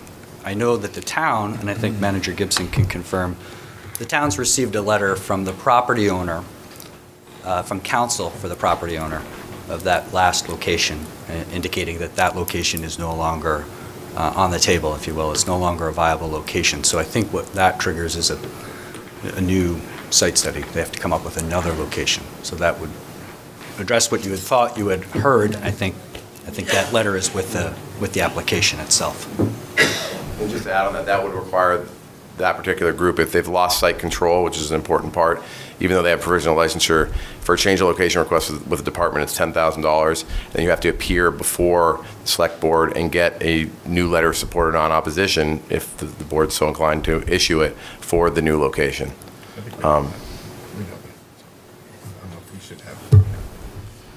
But I would guess that our hand, if we allow you in the commercial district to get it, my guess is what we'd have to allow someone else that we provisionally give it to before. I think we'd be, we would be seen as, what's the word? Yeah. Are there more questions? The applicant's not opposed to any other. No, I understand It's that. just that the town has identified that zone, and so the siting has been focused on just the zone that the town has identified as where these facilities should go. I'm just a little uncomfortable to have an applicant speak to both what their interpretation is of town council and what their knowledge is or their interpretation of what another applicant is. If the other applicant is here and wants to speak, I think, and either rebut or comment, then they should be given the opportunity to do so. Or Katie can correct them if it's on our side. I think they are here if they wanted to say something. And now's your time. I do have so Stephen Cohen, I'm an attorney, as you know. I represent Mass Spa, and I have a small presentation I'd like to do, but I don't want to step on the applicant's toes. If you want to let them finish, or should I start? Or do you want me to address a specific question? How long's your presentation? Like 45 minutes? Sure. Did you want to say anything else before we just hear what their situation is? I think the board wants to hear from Mass Spa, at least on that last issue that I think they can clear up. Right. So I will, just to address the real estate question, is that, yeah. So Mass Spa had a property under agreement, and for a variety of reasons, they determined not to move forward on that location. There are, I would expect to announce a new location very shortly. There's a application fee that we would have to go to DPH to change that application. We're prepared to do that. Mass Spa is well-funded. It has the permit in hand. The permit is not revoked or lessened because of the change of location. It's just a different thing. So we're moving forward, or Mass Spa is moving forward. They don't have to start back at the end of the line to go through everything again, just for a change of location. So I will be in touch with the town as soon as we are able to publicly confirm that location. So I do want to address a few things that were said. First of all, I think that Nicole and Rupert look like they're putting together a great product, and that this is potentially a good benefit for Nantucket. I don't want anybody to get the sense that Mass Spa wants to have a monopoly and there should be no competition. It's just not that kind of a situation. My client believes firmly in medical marijuana and wants there to be, full access for the community. However, this is not like everything else. It's not like more restaurants or, whatever, where people have their choices. I think it's really important for the board to note that medical marijuana is only by nonprofits and it's as a public health service from the state's perspective and from the community perspective. And the reason why there are limits here is they want to make sure that people succeed. Or that the businesses succeed, or the nonprofits rather succeed, so that that service is available.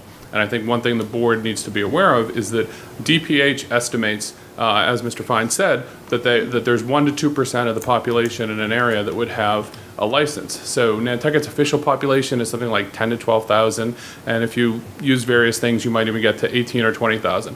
If we use the biggest number, 20,000, you're talking about 600 permits. Two dispensaries for 600 permits sounds like two failures to me.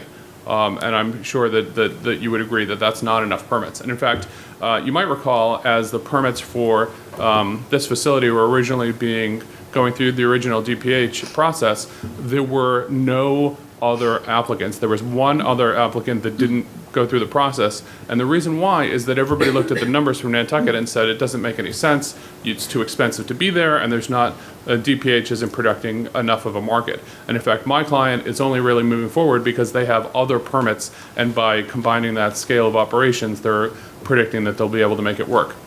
So I do think it is a significant an important consideration for the board to take into account, not whether you should be governing or regulating competition and taking a preference, but whether or not it makes sense to have 2 or 3 or any more than 1 until we see what the numbers are at 1. And I'll remind you that the community benefit agreement allows for you to have full access to the books and the numbers, so you will know, okay, are they doing 600 or are they doing 6,000 permits? So you will know right away whether or not it makes sense for the community to be able to have 2. Not whether or not it makes sense for there to be competition, but just are we going to have a viable dispensary here based on those numbers. So I would suggest that it makes sense to wait and see where we are on that. And I think, Mr. Kelly, you sort of asked that question a little bit when you asked what their numbers were if they had those permits.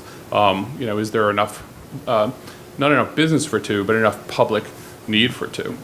Because we don't want both to fail. So that's one issue. The other thing is, I would say, I guess my question is there enough public need for any? For any? Any. Well, I mean, so whether you believe in having it or not is a slightly different question. So I didn't want you to put words in my mouth. Okay. Well, I think if you're questioning whether there should be any, 2 is an even stronger question. So I would suggest that the board may want to consider the idea of, do we want to start with 2 out the door, or do we want to have 1 as a test case and then more later, which later doesn't have to be that long. You'll know pretty quickly if there's 600 or 6,000 people coming through the door. We don't have to wait 5 years. So that's one thing. The other thing is that in terms of the host community benefit agreement, because the Mass Medispa agreement has a reopening clause, I would suggest to the board that regardless of whether or not you're satisfied with that current Green Lady proposed document, that you might want to hold off on signing it until we've determined whether or not the other document needs to be adjusted, because I suspect you'll be in a better position if you look at them in tandem. So that's something you might want to consider as well. The other thing is that the location of this facility, so I got my teeth cleaned today at Dr. Davis's office, and I'll say I'm really sad to see Roy and Sue leaving town. I think that's a real shame, but they deserve to retire, so that's good. But if you look, when you drive out of the office, you see right there the Go Figure Studio. The Go Figure Studio has bar classes and dance classes for children. They have not 1, not 2, but 3 sessions of children's classes. And I know from personal experience, because I filed the application at DPH, that they will not approve a facility within 500 feet of the Go Figure Studio. And this is, 40 feet? So I made the argument to the DPH attorney that Nantucket has standards that let us get out of that. And they said, no, Nantucket has a definition of registered marijuana facility and allows it as a use in some zones. That is not enough. We are going to apply the state standards until Nantucket has its own siting standards. Just saying you can have a special permit for this thing in this zone was not considered to be enough to get out of the mandate of the 500-foot rule. And in fact, I had to go through every business on Amelia Drive and within 500 feet of my client's proposed facility and show them this is the legal owner, this is their business, this is their website, this is, whatever. And we had to show that we were not going to hit that specific tenant. So I would suspect that you might want to ask the applicant, hey, can you do the same thing that Mr. Cohen did? Can you provide a list of everyone within 500 feet and show us that you're compliant? Frankly, I'm not sure that even if they get away with the bar studio, that the Artists Association is right down the street, and this applicant may or may not be within 500 feet of that, and the Artists Association has kids' classes all day. So I would suspect, but before you file give them a non-opposition letter, we might want to know where they are on the issue of being within 500 feet of a facility that services children on a regular basis. The other thing is that my client's current license is very nearby, and the DPH facility rules and your own proposed rules for town meeting suggest that they shouldn't be nearby within 500 feet of each other, that you don't want to have a glut of these in the same neighborhood. So I'd suggest you might want to wait and see how that shakes out a little bit, because you don't want two in the same street, or at least your proposed regulations say you don't. The other thing is that this location has multiple uses on the same lot. 11 Amelia Drive has multiple buildings, and I think the board might want to consider whether or not it makes sense, or whether or not it's a good idea to have multiple uses on a lot, because your regulations suggest that you don't want multiple uses in the same building, or the proposed regulations. The other thing is, frankly, because we're having a town meeting in November where your regulations may or may not go into effect for a lot of these things, you might want to hold off on seeing what we end up putting in place for the rules. That might change at town meeting or might not, and this may or may not be consistent with what's adopted in 6 weeks.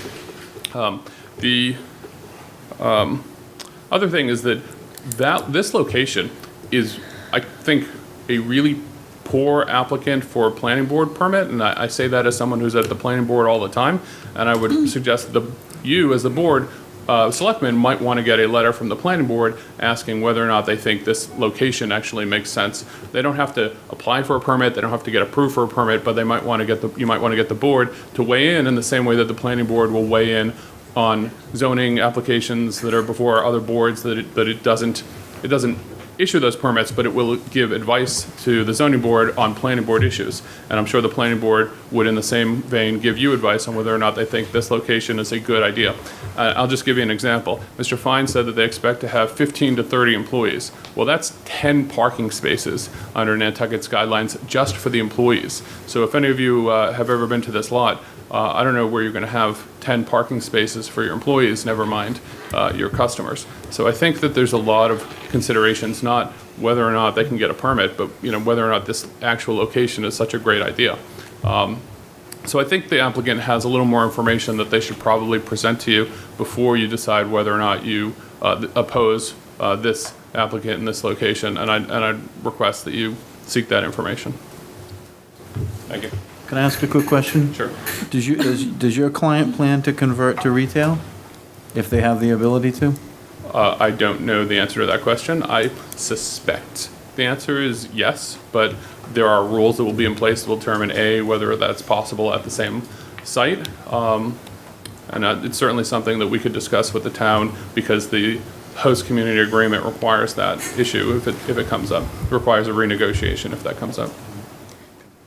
Can I just ask a question? Sure. So you were saying that the new location for your clients is close, but it's around the corner? Is Yes. it 500 feet? It meets all those 500 feet from the Go Figure?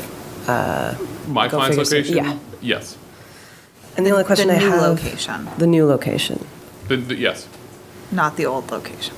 The old location also did meet it, but I'll tell you, so 27 Old South Road, we had a back and forth with DPH on, because 27 Old South Road is actually within 500 feet of the Go Figure studio, and we had to demonstrate to DPH that we could put the facility outside 500 feet and only have the parking within the 500 feet, and they were willing to accept that.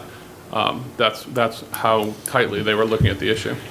And my only question, just because you made quite a few points about the 11 Amelia location, that in theory, if we gave the letter of non-opposition, they can always move location, much like your client did. So this actual location isn't as much of a concern if we give the non-opposition, or no?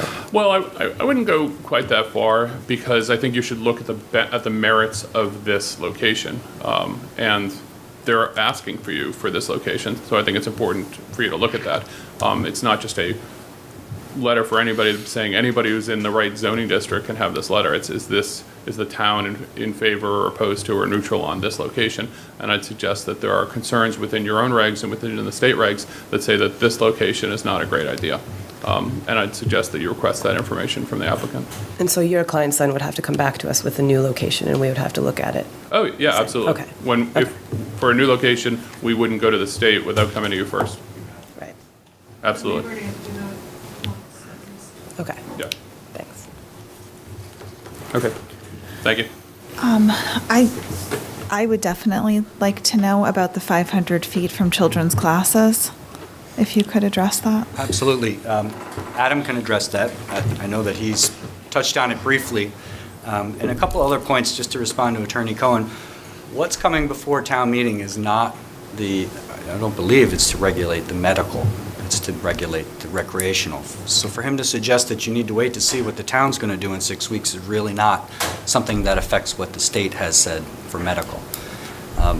We don't know, or he's not provided this new location, but he says it's so close to this location that it might be too close for the board to be comfortable. But if it's so close, then as Selectman Higgins suggested, well, is it the same question you have about the dance studio? But I think Attorney Fine can clearly say, based on his experience with the state on a number of these applications on the issue of the zoning, how that affects it. Yeah, I'm happy to address it. And I just think, I probably shouldn't say this, but my thought is, look, we don't oppose having more patient access in Nantucket. To me, that was just a litany of, we want to be the only game in town. We want it all to ourselves. And by the way, we haven't really done a great job of executing. We don't have our location anymore, which really means that they stand in a worse position than we stand before you today. And I wasn't here when they presented to this board, but obviously we were trying to be as thoughtful as possible and provide you with as much information. So it does stick a little when they say, and I don't know if they did the same, if they presented enough information, because it seems that there's some inconsistencies. If our location's bad, why wasn't their location bad? I do disagree with all due respect to their attorney, with their legal interpretation, and I have done this. This is all I do is cannabis, and I've done it in a number of communities throughout the Commonwealth.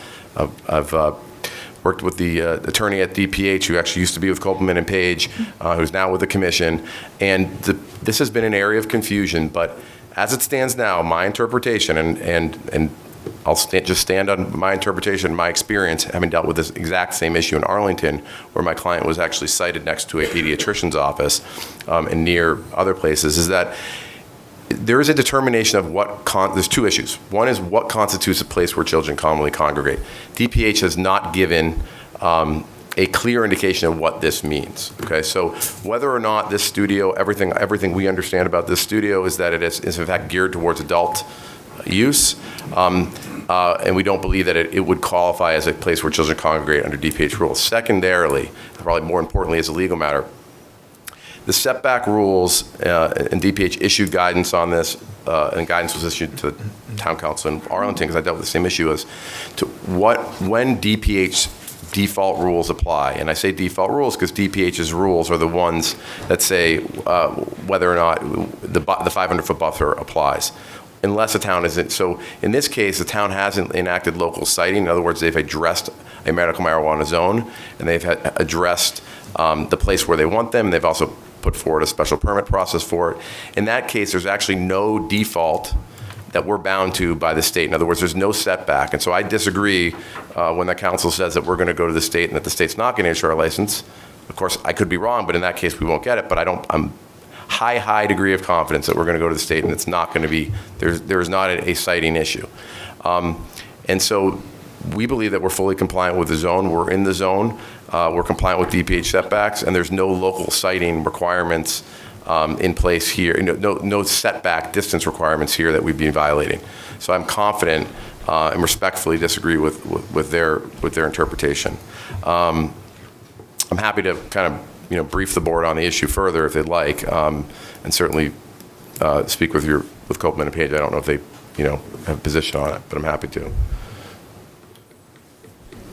Yeah, please. So there has been some guidance issued by the Department of Public Health to municipalities with respect to the question of the 500-foot buffer, and the facilities in which children are gathered or commonly congregate. And the DPH guidance that was issued with respect to this provision of the regulation talks about facilities in which children are gathered for a particular purpose in a structured and scheduled manner, or which are dedicated to the use of children, such as playgrounds, youth services programs, daycare centers, youth sports facilities, dance schools, and gymnastics schools.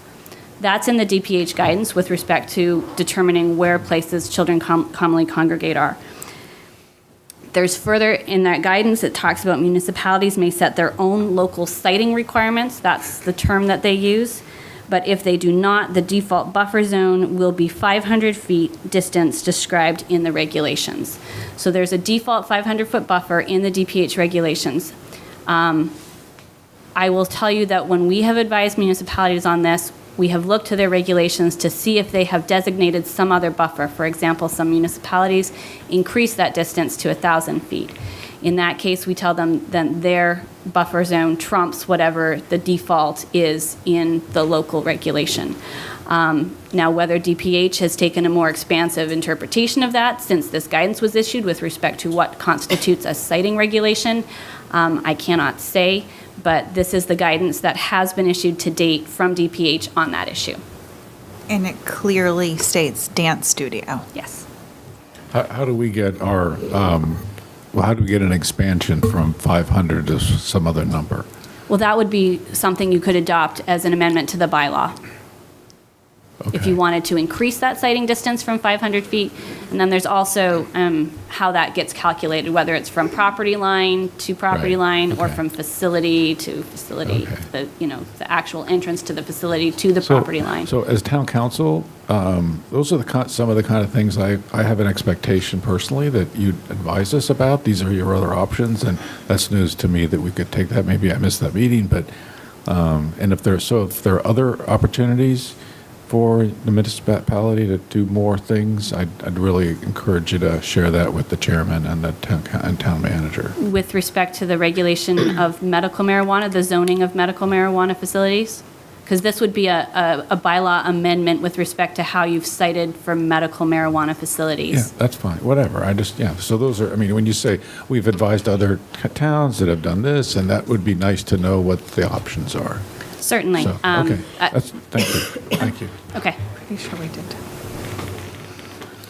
Excuse me, I just want to be clear too that, so I agree with that because I read it and I personally went through it for this exact location for my applicant. But the important thing is they have not provided you with any information on any of the occupants of any spaces within 500 feet for you to make that determination. And I suspect that the Artists Association is going to fall within that 500 feet. And frankly, I don't know and you don't know what else might. So at a minimum, I think you want that information of who's there.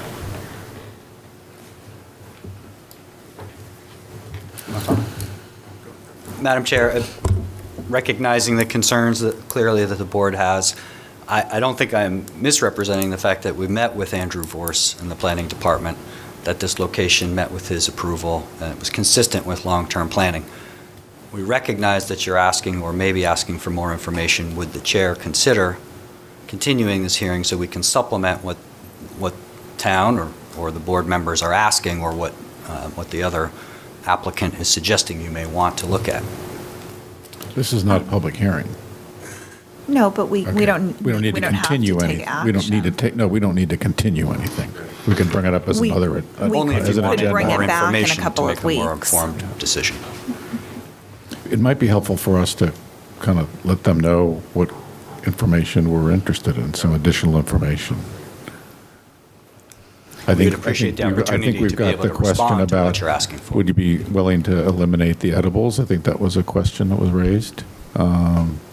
That would. And again, I'm not so much worried about the edibles in a medical situation. I'm worried about the edibles in a retail situation. But doesn't that translate from medical to retail when that gets that When it- conversion? So again, I know. to And your that's- argument yeah. about it's easier to, hold them back now than rain them out, I think we should have the most stringent standards that we think, and I agree with that on medical marijuana. I mean, on the edibles, especially when it's hard, you can't.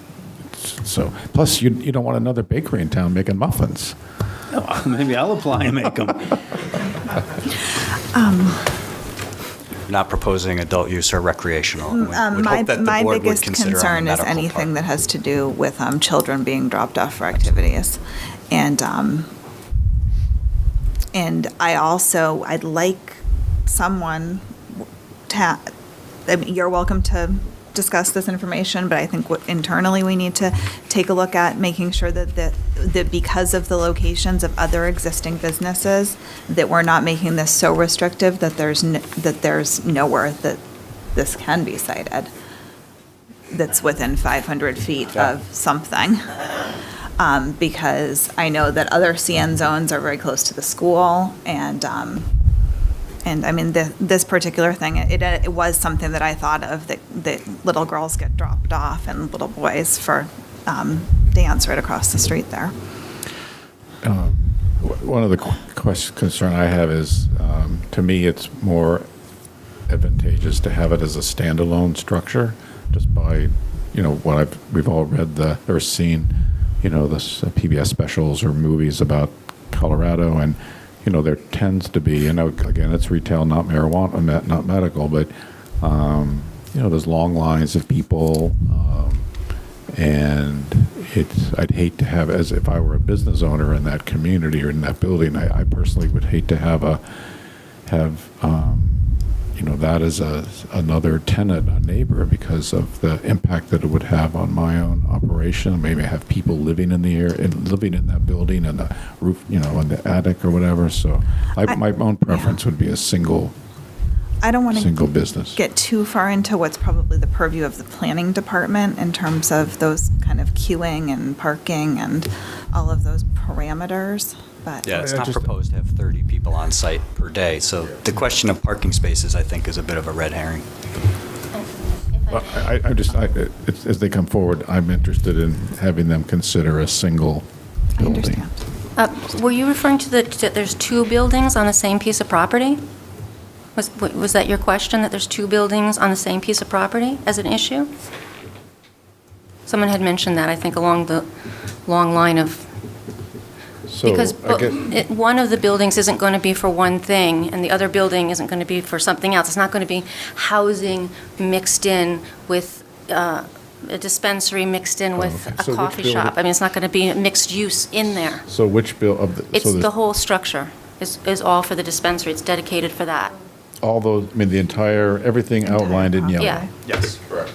Okay, so there is no, I guess there was alleged that there were other neighbors that were occupying the same building doing other things. No. Okay, The that's way it great. is now, there are, but it's not going to be that way any Okay, well, longer. I'm glad I asked that, because that Yeah. really clarifies it, and I have no problem with that. It's a shared driveway. It's Yeah. sort of shared with the people to the right. Yeah, If you go there.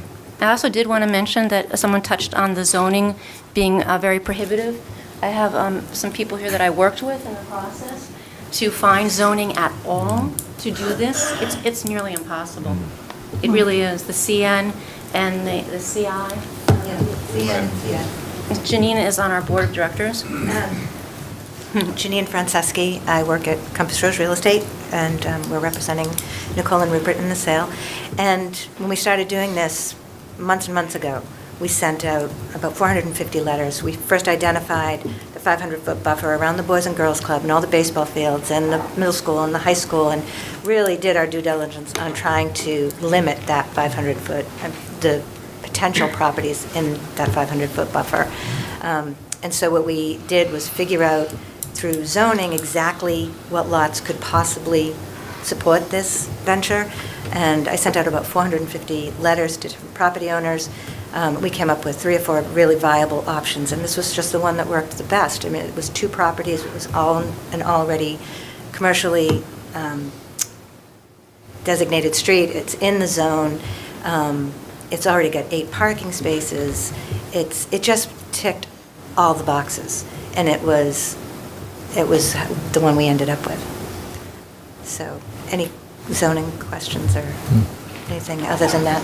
Since you have the map up there, I also Yeah. wanted to mention that when we met with Andrew Forrest, he mentioned that if we had just been on the other side of Amelia Drive, it could have been an issue because then there's all the residential houses in the background. And, Right. and those people, if any property, any potential dispensary had housing where people lived, you would probably get a lot of upset homeowners coming in too to Right. voice their opposition. So the fact that the police department and the empty lot is on the backside of it couldn't be more perfect. Right. And I also did want to say, I was awfully disappointed. We've worked so hard, we've gone so far in 4 months, and the other dispensary has been at it for years, what we've done in 4 months. So it's really disappointing to hear people come up here and say things for no other reason than just trying to prevent us from getting into this business. It's already hard enough. We don't need other dispensaries fighting against us. Madam Chair, can I? Yes. I'm trying to summarize my own mind. We have somebody who's had a license for a while, hasn't done a lot. We haven't heard a lot. Who can convert into recreational at any time. We have somebody else who's applying, who's looking to do medical marijuana, which we don't know if they're going to go that way. So potentially we could have 2 recreational and 0 medical marijuana in the long term down the road, potentially. Or we could have 1 medical and the one Medi-Spa who's been there for a while goes right in recreational. So what do we, as a board, what does the community want? Do we want medical marijuana? And if there's 2, maybe there's enough. I mean, we're not experts on that. You know, they can fight it out if there's 2. 1 will go right to recreational if there's not enough room in the medical marijuana space. I know we have to get through the kind of the weeds but the bigger picture is what do we want? Do we want medical marijuana? But there's going to be a lot more demand for recreational. So if there's 2%, 1 or 2% medical, what is it, 20%? 30, 40% in the summer, recreational? I mean, I think that's where this whole thing is going from the state perspective. This is about money. This is big business, and this is not necessarily you guys, but from the state's perspective, this is billions of dollars. And so, that's what we're up against. So it was suggested that we put this over is 2 weeks an appropriate amount of time for you to If the come board back with feels more that there's information? more information that would help you make a more informed vote, please, if you need 2 weeks, we would like to think we can be responsive in 2 weeks for what the board wants. We certainly, Adam will investigate and provide further clarity on the issue where if one facility could park their cars next to a dance studio, but they're saying this one can't be anywhere near it, well, let's get some information from the state. If there's a concern about market and whether the market can bear this out, or if the Department of Justice is able to release the county information as Selectman Kelly has requested, we can only ask for that and provide that. So if the board would ask for 2 weeks and you think you can give us a comprehensive list of whatever concerns you may have, if that's enough time for you, we would welcome that opportunity. Just a question for town council. Are we under any requirement to, when we get a request for a certain timeline, to make a response? No. So we could just talk about that. We could wait till after town meeting. We could wait till whatever. We could wait. And they would. Okay. Well, thank you.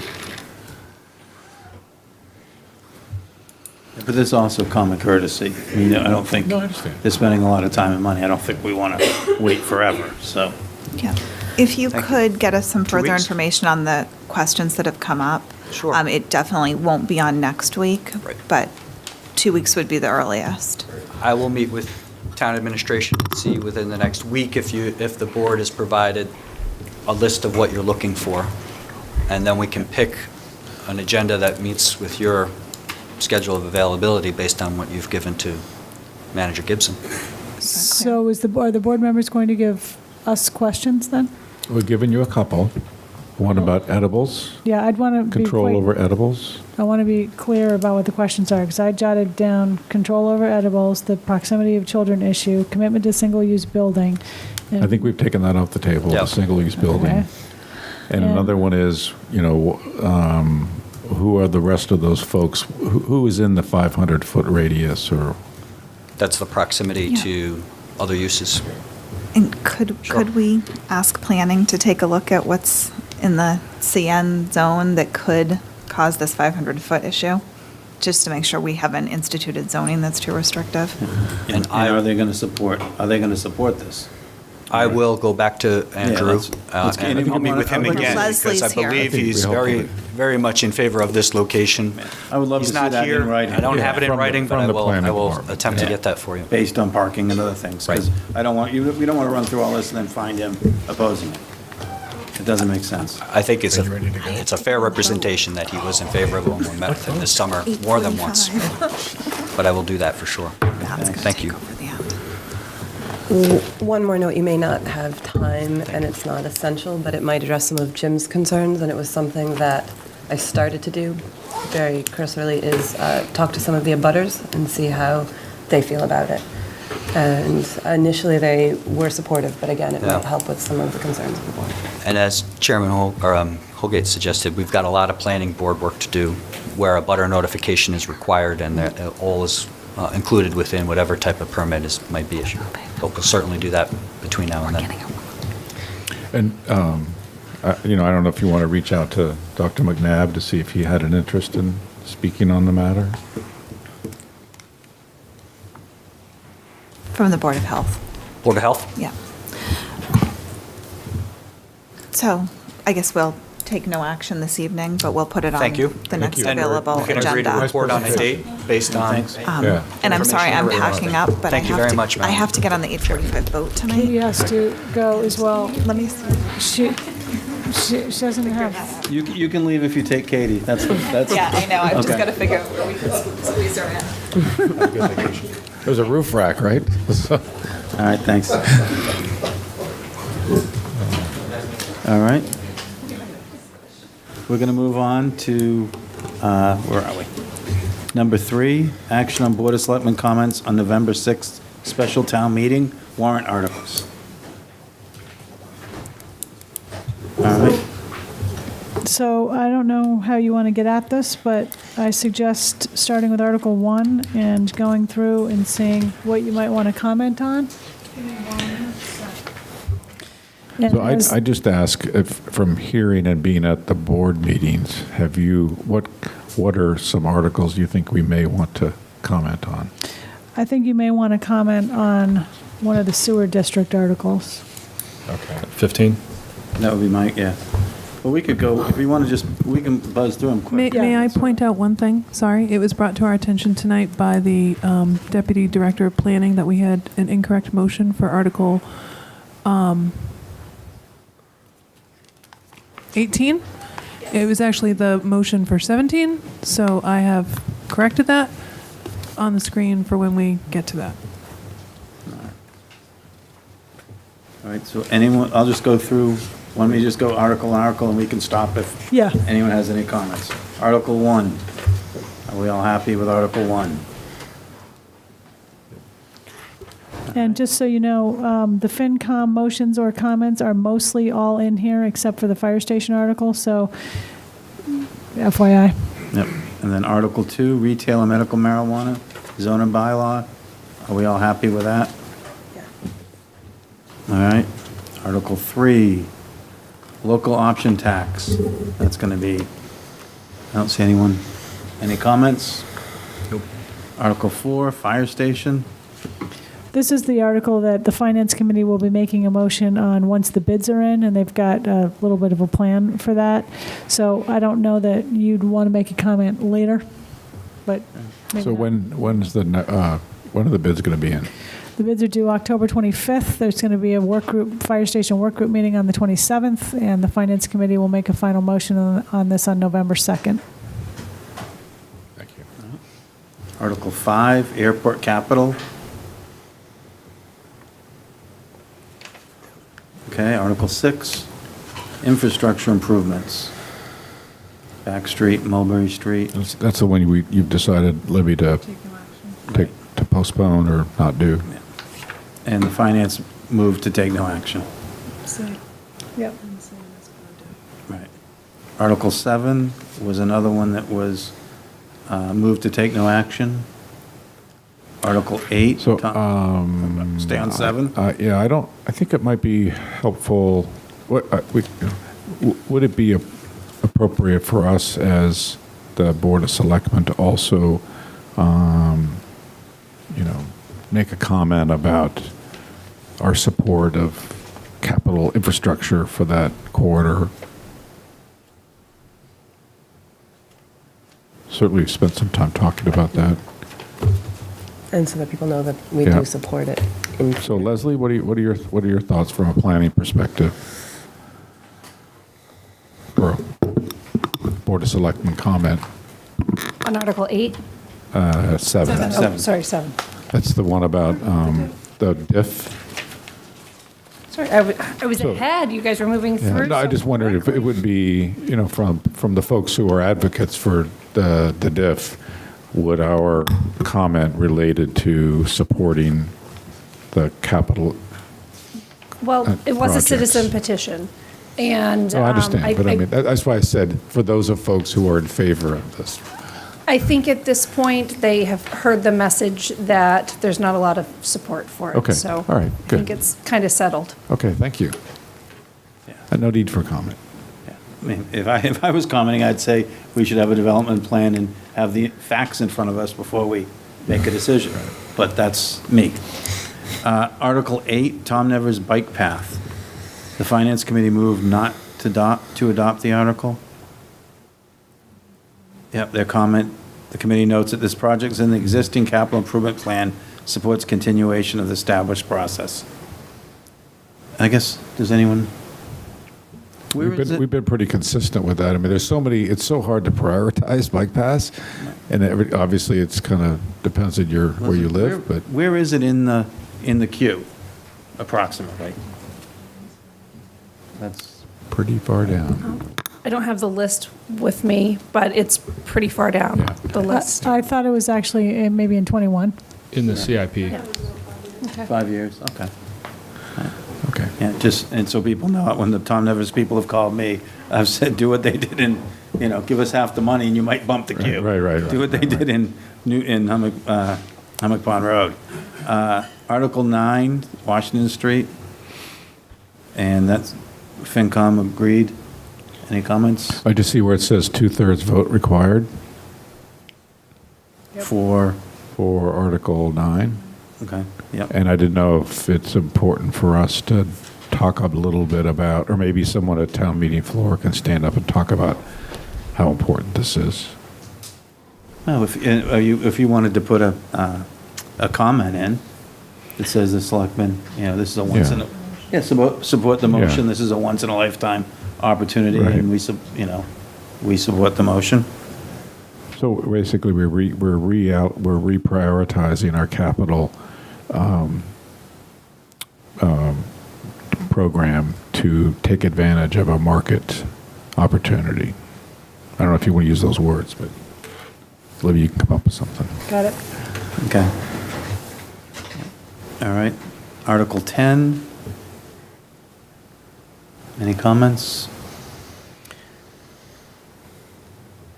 Okay. How about? Okay.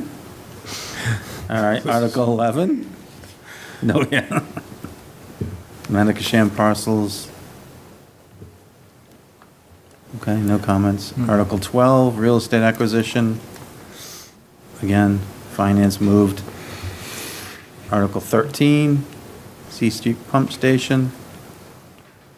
Fine with me. That's fine, yep. Article 14, industrial land, moved not to adopt, Finance Committee moved not to adopt the article. And that was to authorize the selectmen to lease or otherwise dispose of, how many? 8 properties, 9 properties? Okay. All right, Article 15, no comments, we agree? Okay. Article 15, And this is the sewer article that we discussed at length a couple weeks ago. So, comment on this. I did a little bit of research on what BOS comments have been recently on sewer district articles.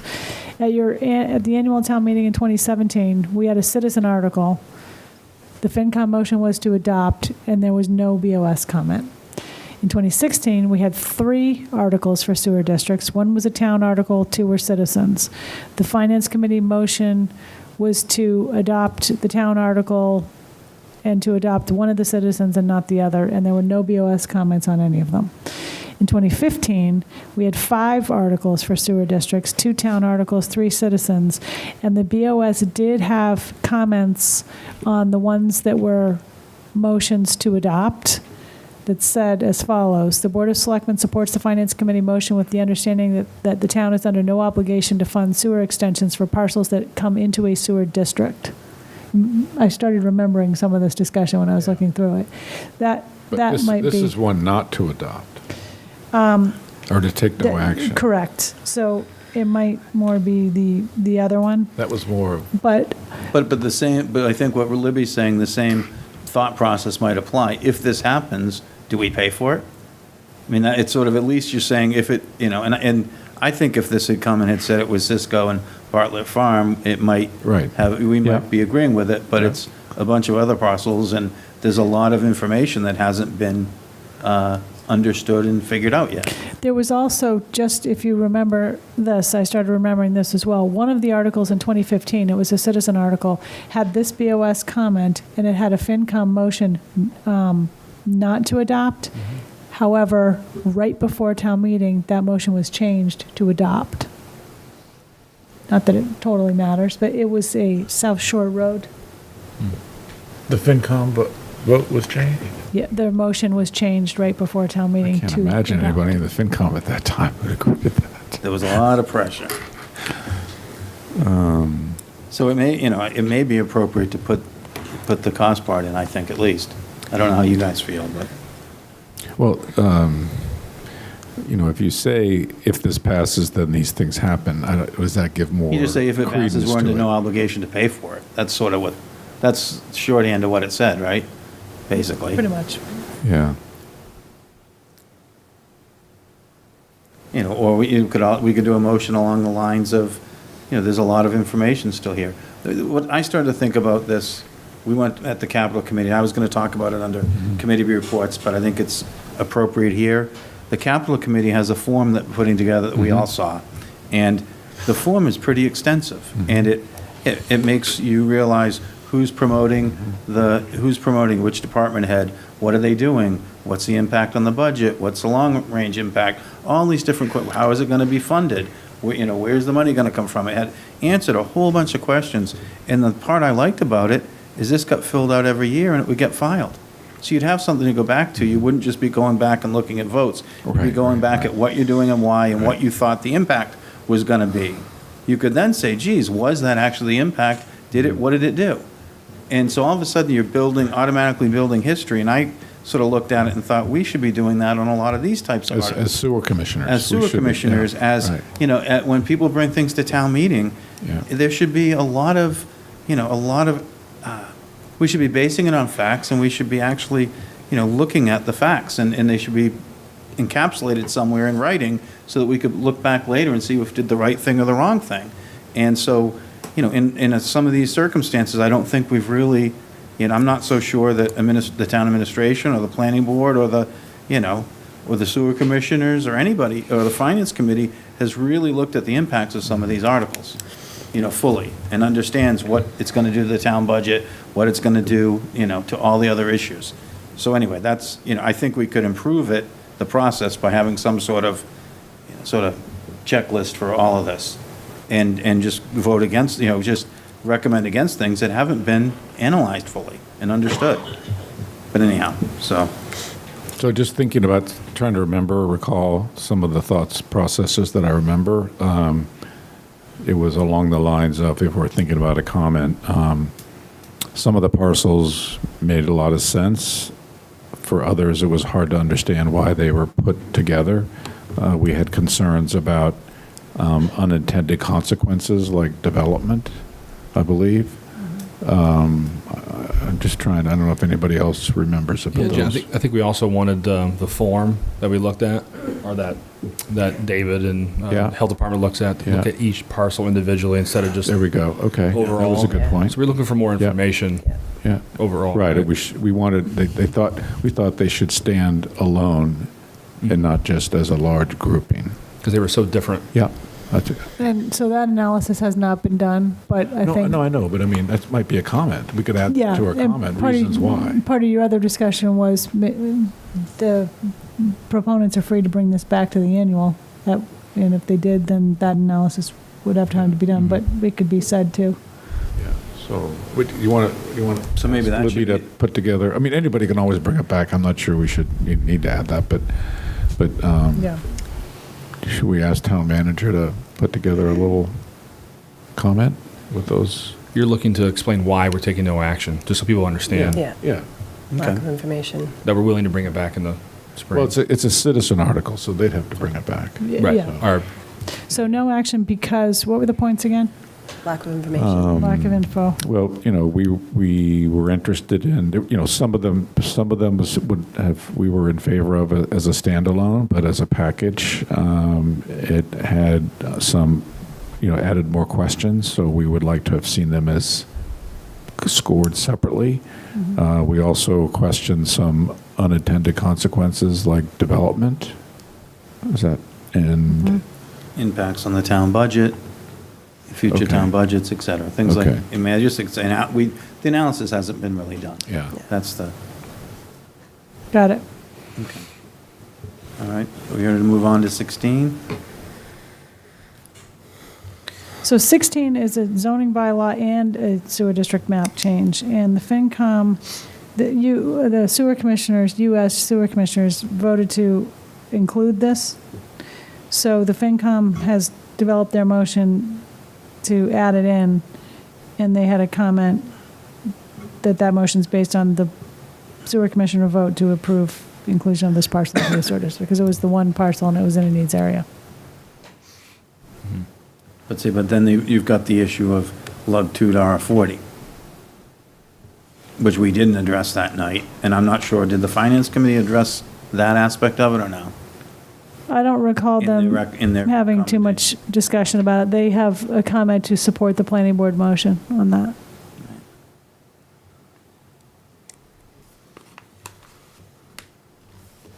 If you wanted to add that comment, What are your thoughts on that? I mean, I think it's, yeah, I think there'll be a discussion at town meeting about it, I'm guessing, but.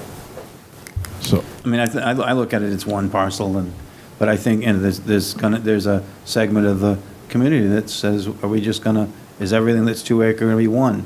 Is everything that's 1 acre gonna become a half acre? I mean, there's a push on that people are not, not necessarily supportive of, but. So why do we have to do, I'm not very, how did this get added to the conversation about whether it goes into the sewer district? The zoning? it's a citizen article and it has two parts to it. One is adding the one parcel into the sewer district, and the other part is to add the parcel to amend the zoning map. It was the way the citizen wrote it. Oh, okay. Yeah, it's kind of awkward. And what was the reasoning from behind the planning board? Maybe Leslie, can you comment on that? Going from lug 2 to lug 1, or R1, R40? All right, as Libby mentioned, it is a citizen petition article. Yeah. The planning board reviewed it for consistency or inconsistency with the surrounding area. A lot of the area has been supported by recent town meeting actions to be changed from effectively a 2 acre zoning district to a 1 acre zoning district. This would extend the R40 district 1 lot to the west, and it would create a maximum of 1 future lot. So the planning board ultimately felt that this proposal was consistent with other town meeting actions and recommended approval. Were the other town meeting actions from the planning board or from citizens? They were citizen petitions. Okay, There may have been one from the planning board, but at least most of Okay. them were citizen petitions. okay. this might be an article where you'd want to do that comment that you had before. Could someone at town meeting cut this in half and say we'd like to say yes to the sewer district and no to the zoning change, or is it all Yeah, in one? no, I think so. They're separate motions. Yeah. Mhm. And this may have been an article, is this the article that's been voted down at town meeting prior? One of these has been voted down at It's least at the one next time. one, I think. Yeah. Yeah, I Not the think it's a next different article, one. but the other, Okay, the yeah, next. which, all right. So we could also not support the planning board motion. Except the Again, I don't think I don't think we've looked into it enough. Okay. At least I haven't, to go one way or the other. And I haven't seen anything in writing Right. to go one way or the other. So, Do you always have Board of Selectmen comments on articles like this? No. only if we feel It's- strongly. Yeah. I don't hear a I'm lot not of hearing people anyone feeling feel strong, strongly. other than maybe we should comment that it's not our responsibility to pay for it. I don't hear anything else being, Oh, okay, yeah, that makes sense. Okay. I like that. all right. So that same comment on the sewer district part of the article? Yeah, I think that's Okay. fine. Article 17, technical amendments.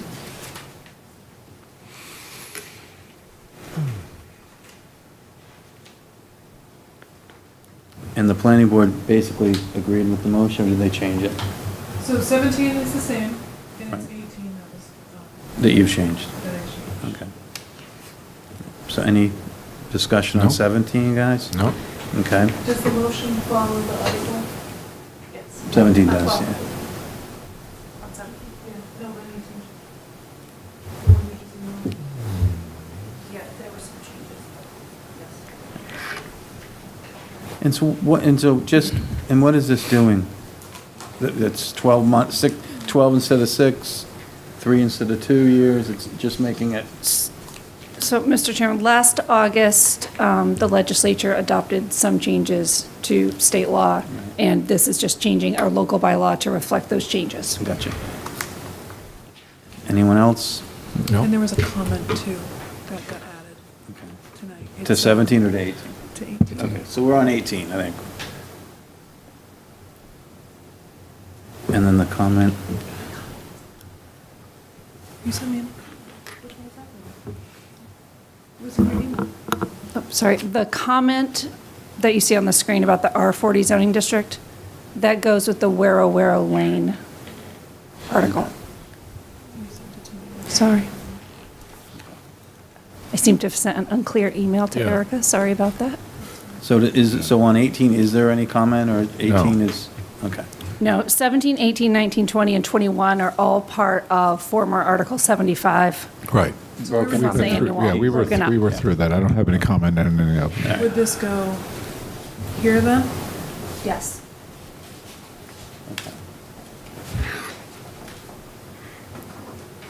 So 17, 18, 19, 20, And 21. 21, any No?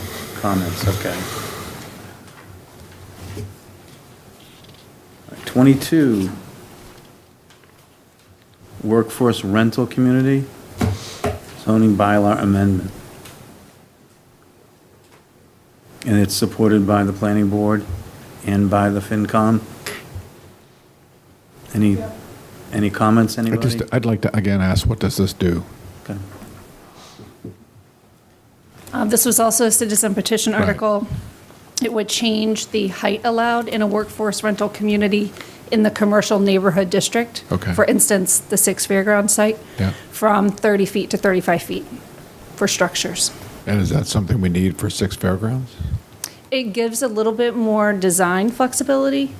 I mean, yes. Especially relative Yes is to- okay. I just, And- I don't know that it's necessarily needed, but it does give more Okay, design flexibility okay, for those okay. projects. Okay.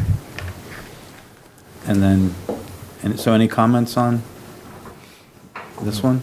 Okay. All right, Article 23, Lug 2 to Lug 1, South Shore Road.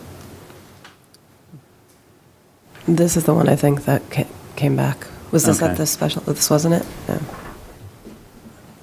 This was a citizen petition article. If we had the map. I don't know if Erica has those handy. It is surrounded on 3 sides by LUG 2. It was effectively cut out from a prior citizen article, I think inadvertently, and now they have requested to be included, and the planning board supported it. Okay. Finance Commit supported the planning board. All right, Article 24.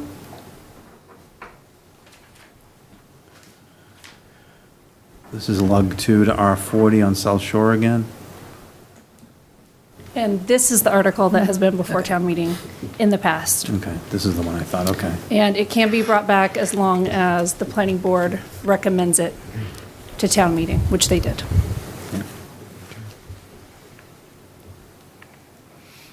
No comments? I don't have any comments.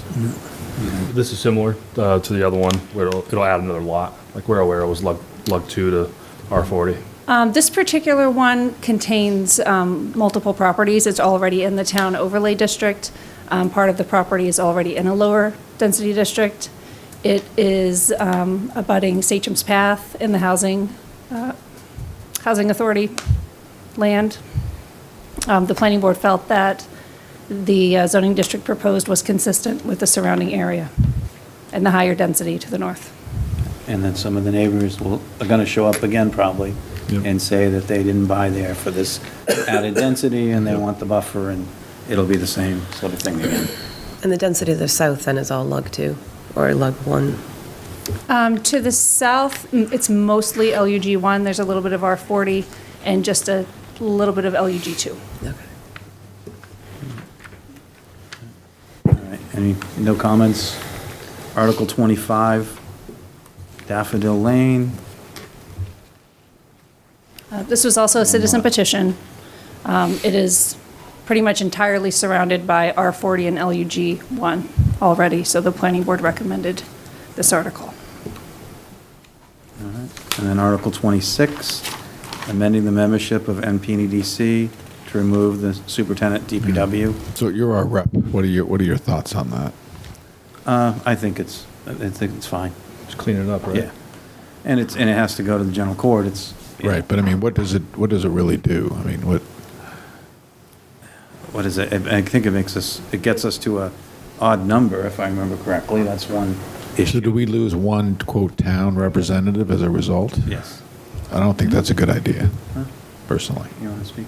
Sure. It does remove one commission member, which takes it from 12 to 11, and it removes a staff person sitting on the commission, which I think, has been somewhat awkward at times over the year when you have one paid staff person maybe voting on a contract or voting on other things that affect other staff sort of at their same level. And we do work very closely with the DPW and town administration through the MOU. So I don't think that the DPW will be left out of any discussions. Well, my personal view is I think we've shared concerns, some of us on this board, about the representation on the NPDC, especially as it relates to town, town interests. And, we all know the history of this quote letter between the town and the NPDC. So I'm really disappointed and, not in favor of losing a quote quasi-town representative to the NPDC, personally. Now, I don't know if I can't do anything about it, but that's just my perspective for the record. All right. Anyone else have any comments? Yeah. No, I don't. As someone there, I'm not as concerned about that because I know I know they'll be there as needed, but I have plenty of things that I could say about the NPDC right now, but this. Well, I guess I see the DPW director's role a lot broader than just DPW. It represents town administration, brings a perspective that a staff perspective that others don't have.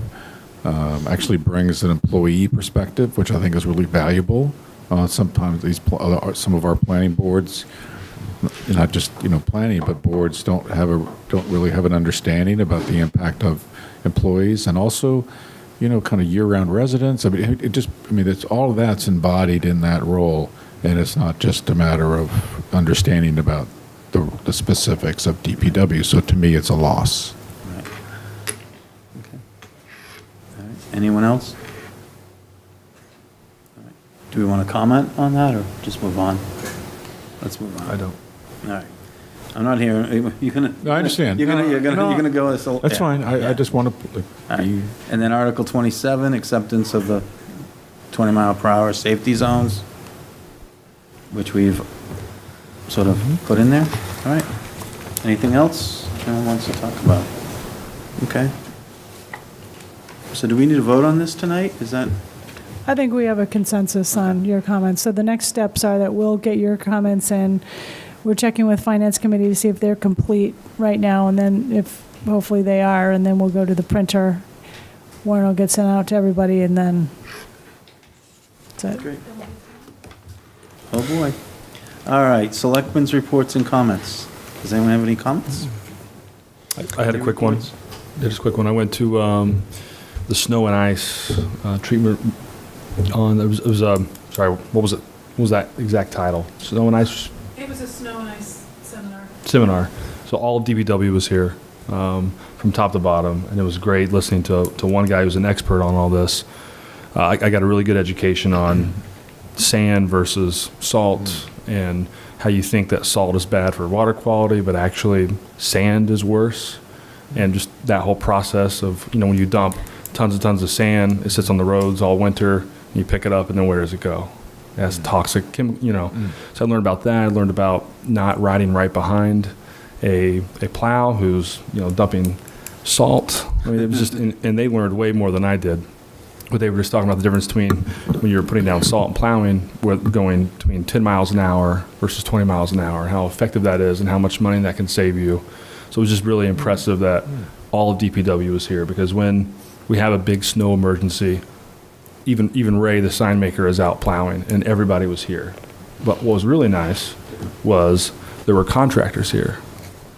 Two of them. Private contractors, and then town administration was here. And I only came for about 3 hours of it, but it was nice. Well, I just wanted to add to 3 your comment, hours. because I thought it was very impressive that the instructor, who actually does this all over the state, to every municipality, was so impressed with our DPW for being so far ahead in our practices. And he was really, really impressed with our crew and our process and everything, so that was pretty exciting. Yeah, cool. And that came together a few years ago, didn't it? Yeah, I remember somebody went to a seminar and came back and, yeah, Silvio, and came back, and it made a huge difference. And one last thing, private lots, for example, not to pick on Stop and Shop, but for example, they hire private contractors to lay down sand, right? They don't use salt because the private contractors don't have big sheds to hold a lot of salt. So they just go and grab the sand, put it down. That ends up going into our stormwater. And so how do we, you can't regulate it, but how do you educate a lot of the private contractors to maybe put down salt? Are there ways that they can work with DPW, private-public collaborations? So that's something that down the road we'll probably be talking about. That's all I have. Great. Anyone else? No. All right, do we have a motion? Erica wants me to announce that I'm having a baby girl on February 5th, so I wore a pink bow tie today. I just found out. Congratulations.